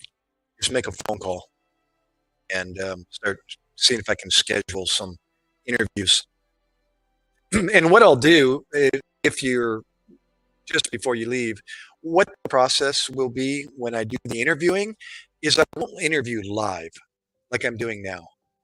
I'll do it off camera. I shouldn't say off camera. I'll do it not live, but I'll do it recorded where I'll actually bring somebody up on this streamer platform, but it won't be live.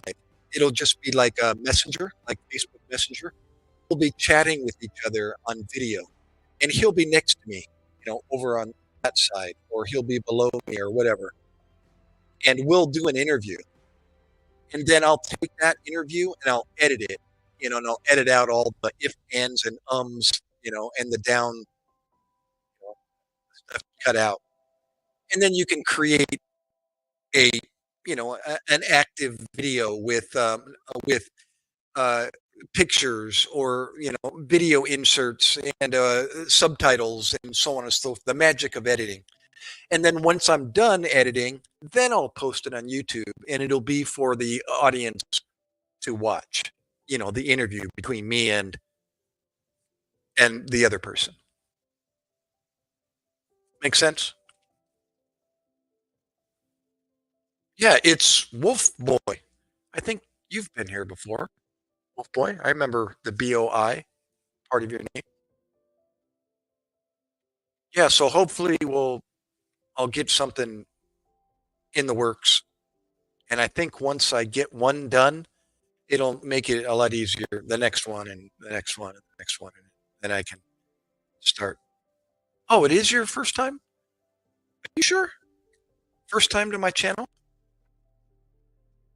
Seems like I remember BOI. Maybe someone else used a boy that way. Well, thanks for finding me, whoever you are.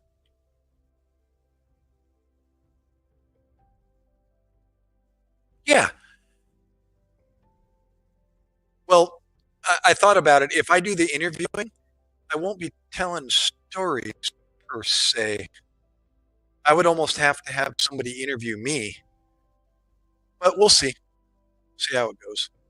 If you have any suggestions, yep, in the comment section um, below this when I'm done, if you get an idea, hey, you might think about, I could use some help. Or as how can I tell my stories? I've already started like doing individual videos with me talking and telling stories, but I don't. I think the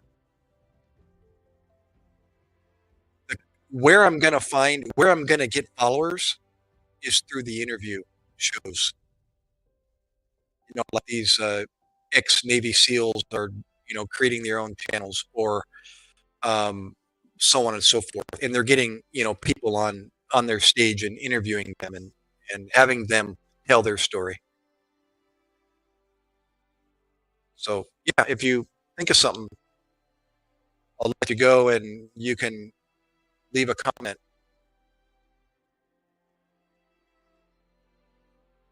Yeah, so do I. I watch those. I subscribe to many channels that are uh, interviews.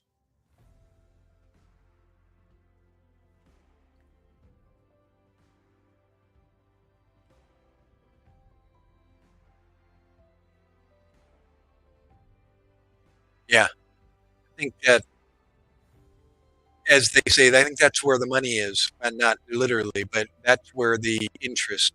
That's what people are looking for.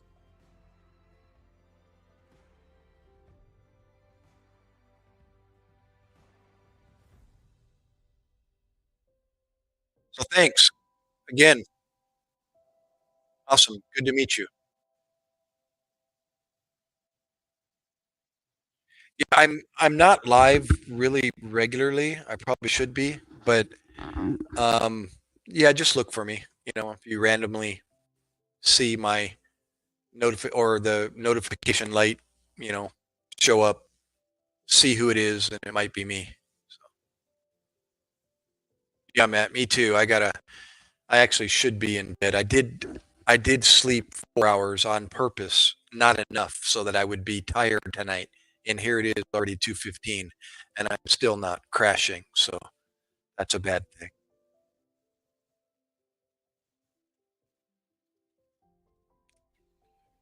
As you were, as they, as I say at the end of my videos.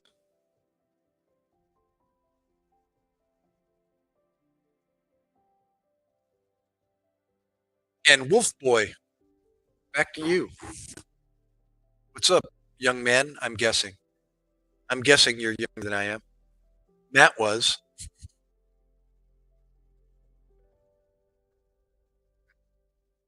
Barely, Matt.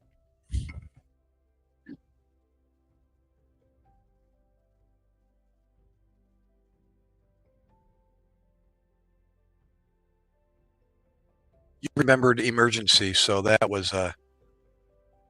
brought a smile to my face. I love it.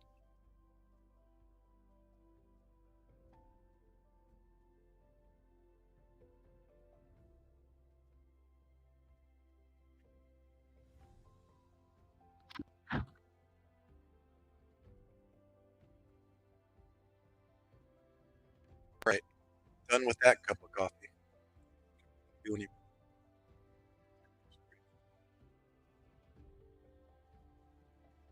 here, I got 7 eyeballs, sets of eyeballs up there. Who's hanging out? Thank you, whoever you are. Lynn, Oscar, Diana, Canadian Bacon, where'd you go? I never did hear a comment from you after you came in. Great name, though, and I don't think I've ever seen Canadian Bacon as a name. Perfect. I got a pack. I'm serious, right there in their refrigerator. I just bought some. DJ, where'd you go? Girl in the Mirror. I think Girl in the Mirror um, leaves her uh, ninja, as they call it, in the room for my benefit. I thank you if you're still there.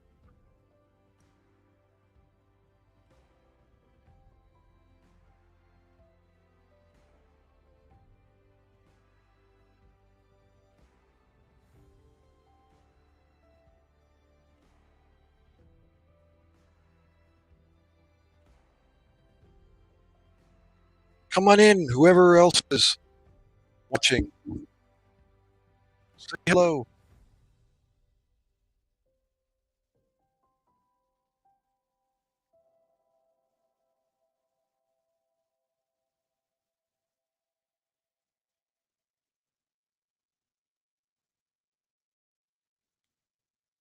You, stop. Come in.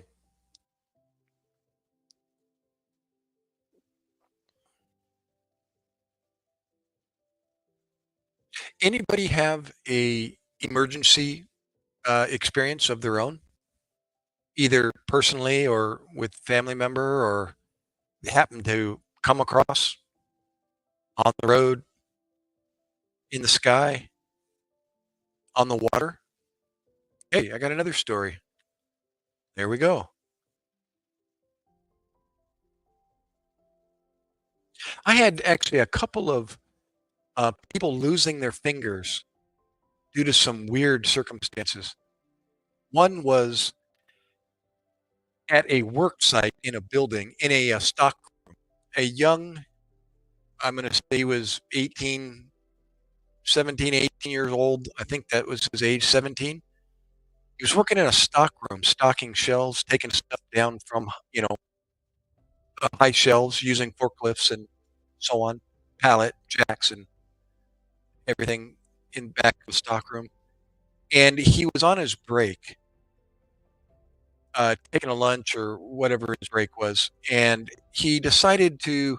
They were shooting baskets. You know how some people have hoops set up. The toy hoops with the Nerf balls and trying to make baskets and stuff.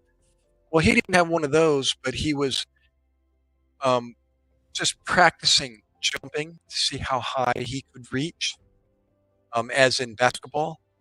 And the shelving on I guess, on the stock racks was what he was gauging, to try to reach as he jumped. And he had a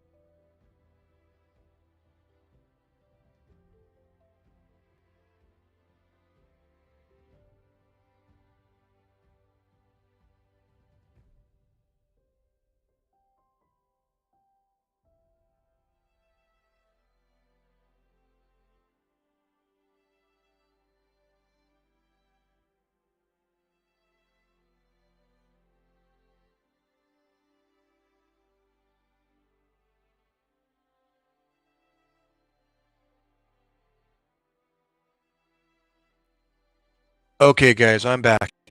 I'm back. The my website all of a sudden said not enough memory, and it went black. Do I still have audio? Let me check. I'm checking, checking, checking. Yes, I do. Okay, good. All right, I'm back. So, anyways, he's in a stock room and he's on his break. This is what we were told. He told us, and he was. Let me back up before I tell you what he did.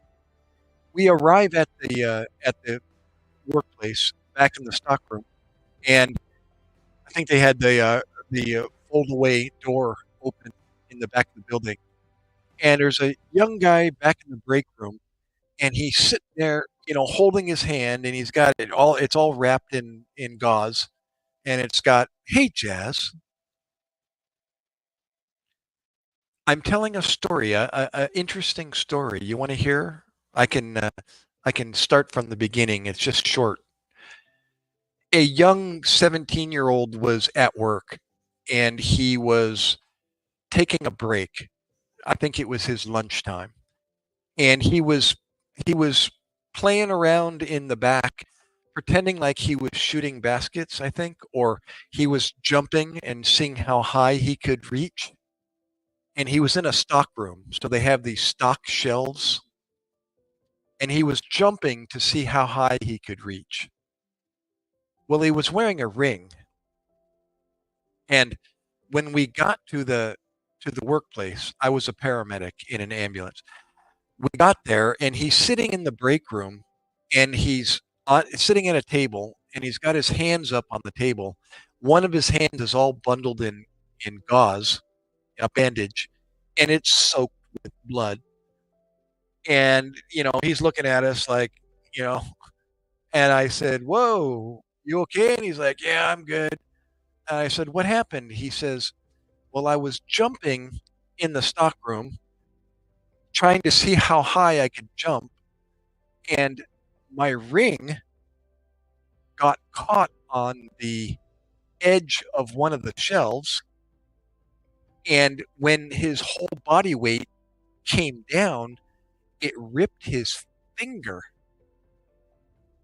off of his hand from the below the second knuckle to the bottom of the hand, to the top of the hand. It literally ripped his finger off.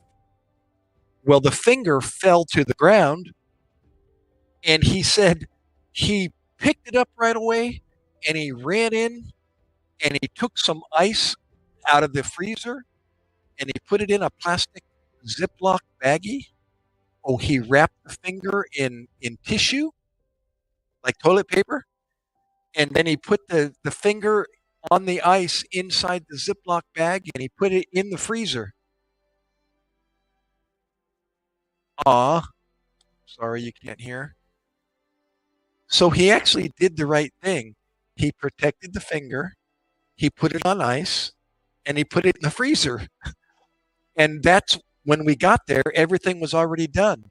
His hand was bandaged, his finger was already in the freezer, and we took the finger with us, and we gave him a ride to the emergency room. And apparently they were going to try to do surgery to reattach the finger and hopefully uh, attach the arteries that were ripped also to provide blood circulation back to the finger. I don't know if they were successful or not, but that was one of the calls that we ran on. I'm sorry, Jazz, if you can't hear me. I wish you could come up on stage, but your signal's not good. If you want to, would you like to? You don't have to open your camera, but you can sit next to me as a co-host. Will you do that? Or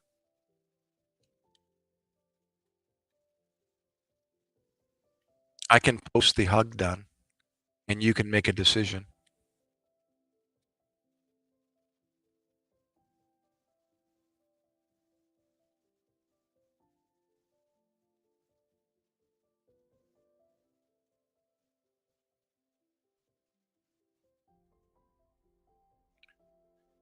I'll be right back. I'm going to go use the CR if you can wait a moment, and I'll be back momentarily. Wait lang.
Okay, back in back in black back and white. All right.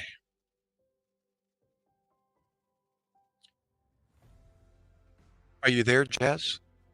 Jazz, Jazz. Hello. Oh, Jazzry.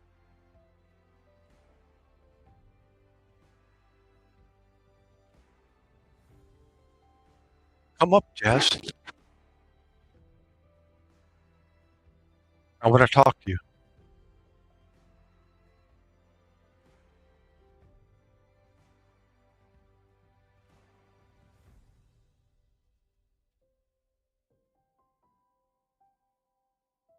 5 people in the house.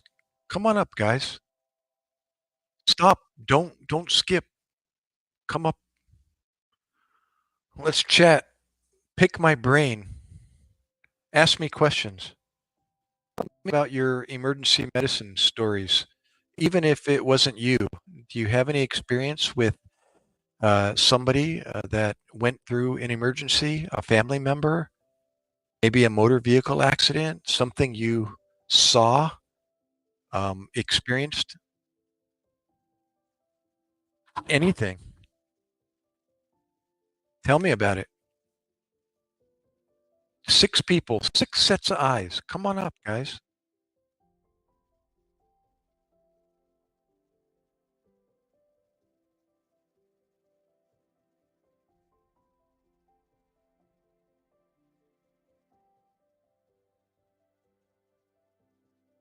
Who's there?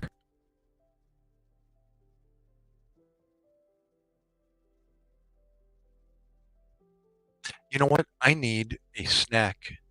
I need to get something to munch on. Hold on a second.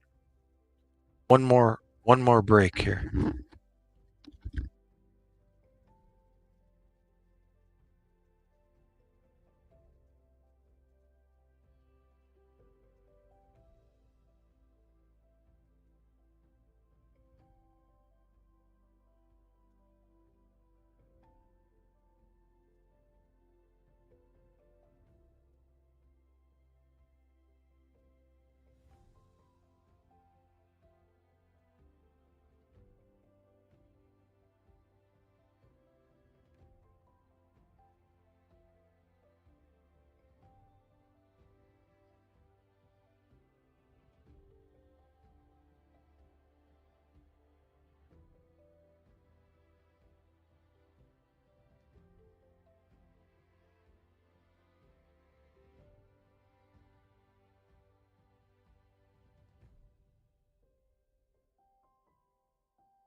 Okay. All right. Let's try again. I actually just put an entire hard-boiled egg and some salt in my mouth. Holy moly. About gagged myself.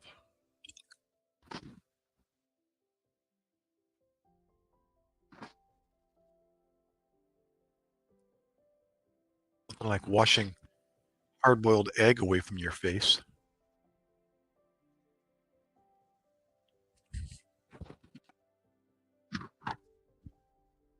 Okay.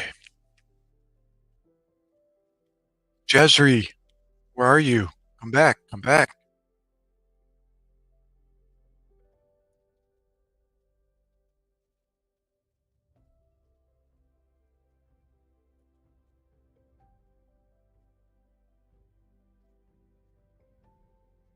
Stop.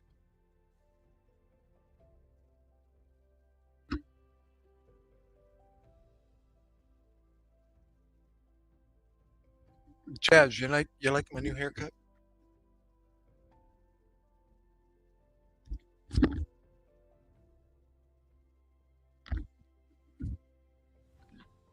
Oh wait, who else? Oh no, that's my own post. I thought somebody else came in. Darn it, Jim. 6 people. Come on, guys. Girls, stop. Come on in. What are you guys doing? Where are you from?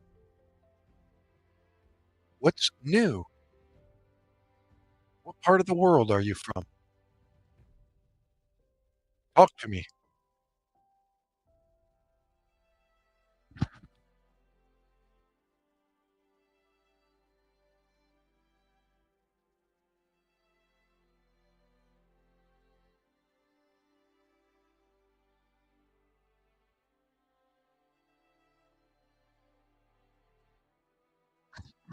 Well, the lemonade is good. Oh, good morning. Moore.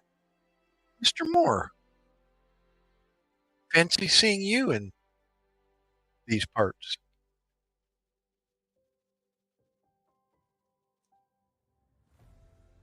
How are you, sir?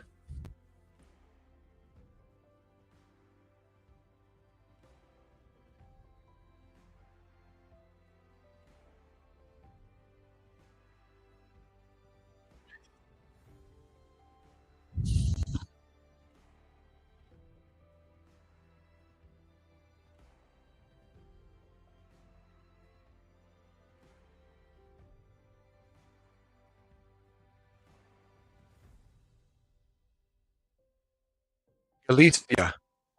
Did I say it right? Gilicia.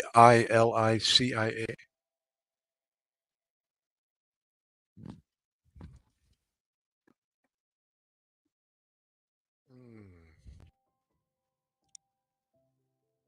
How is the weather in Galicia?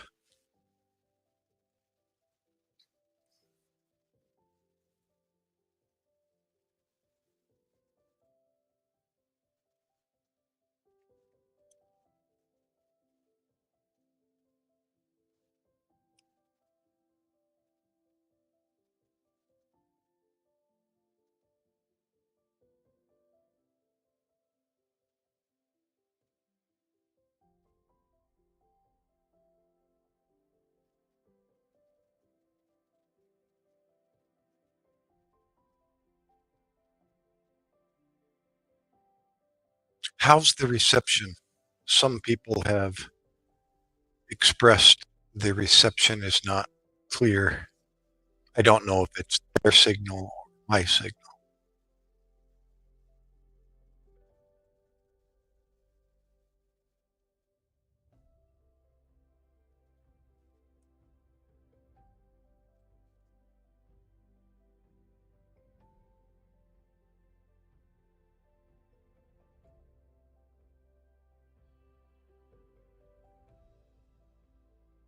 Mr. Moore, are you there? Are you there?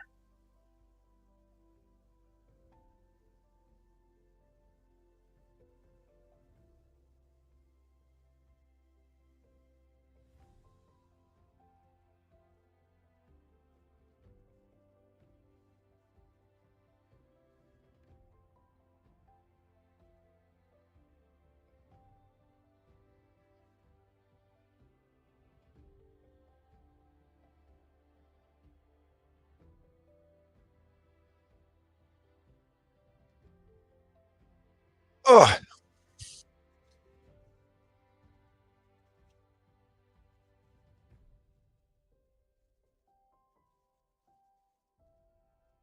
Mr. Moore, are you still out there?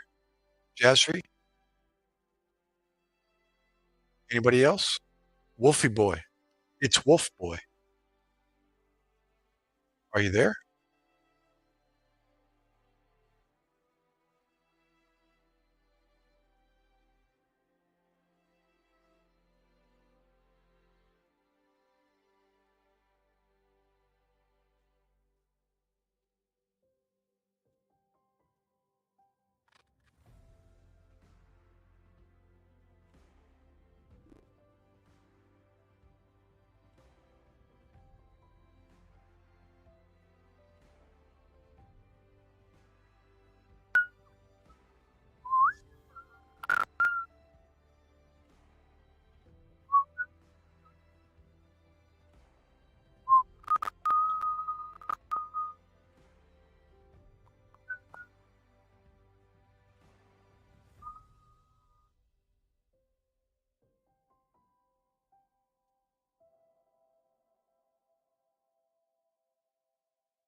Well, that didn't work.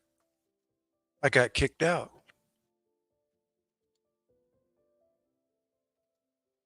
Test, test, test. I got a microphone. Okay, we're good. We're good. Sorry about that.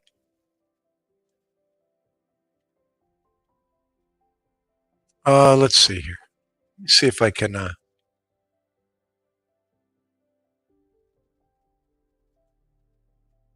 possibly.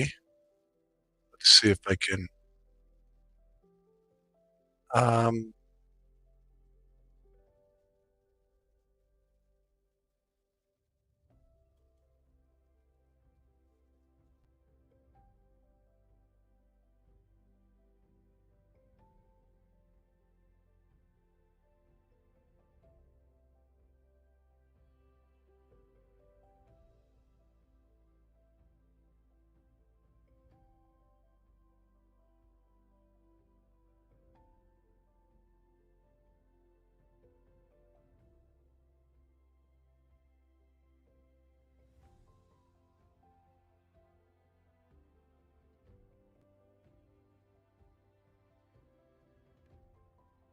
okay, one more time.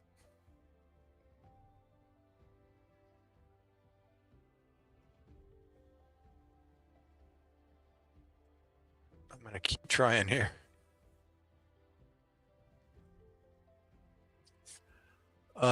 Let me try to share screen. See what this does here.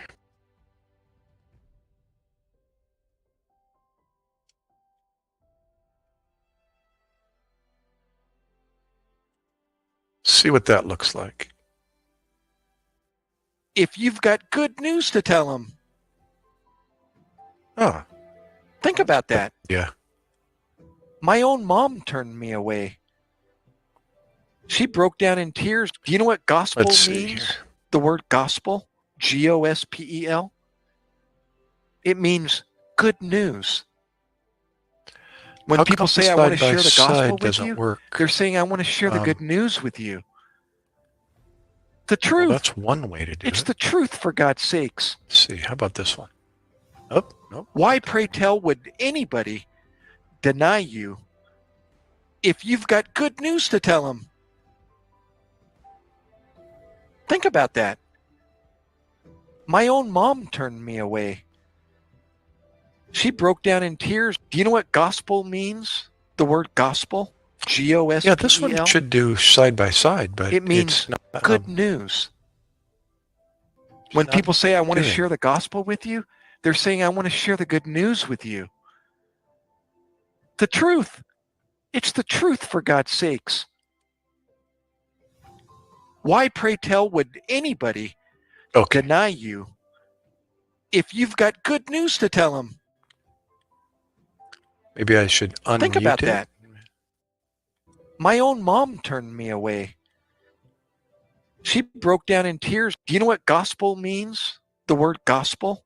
Gospel? It means good news. When people say, I want to share the gospel with you, they're saying, I want to share the good news with you. This, the truth. It's the truth, for God's sakes. Why, pray tell, would anybody deny you if you've got good news to tell them? Think about that. My own mom turned me away. She broke down in tears. Do you know what gospel means? The word gospel? Gospel? It means good news. When people say, I want to share the gospel with you, they're saying, I want to share the good news with you. The truth. It's the truth, for God's sakes. Why, pray tell, would anybody deny you if you've got good news to tell them? Think about that. Okay.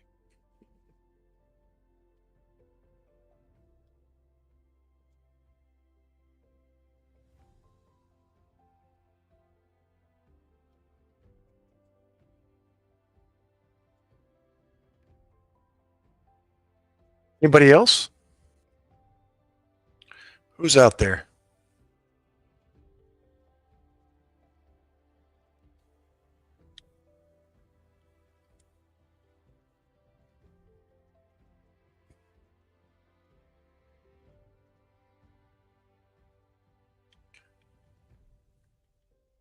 Do you know what gospel means? The word gospel? Gospel?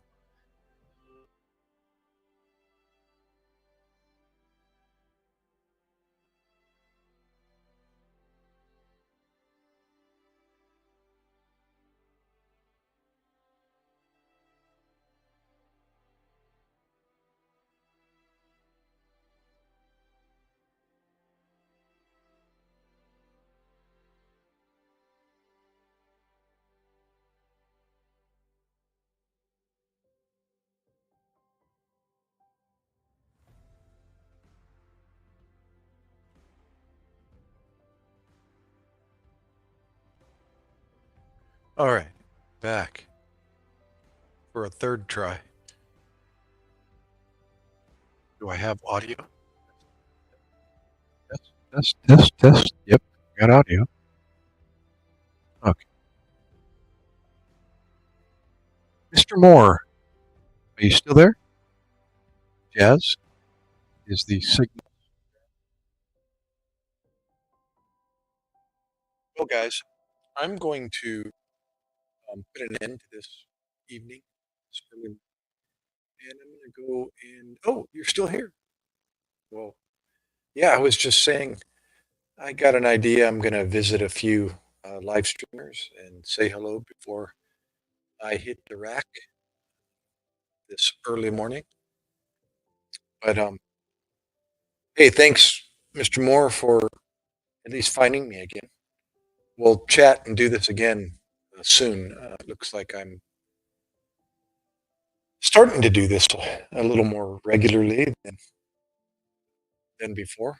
So hopefully tomorrow, or late tomorrow, today, later tonight, I'll try this again. All right, we'll talk.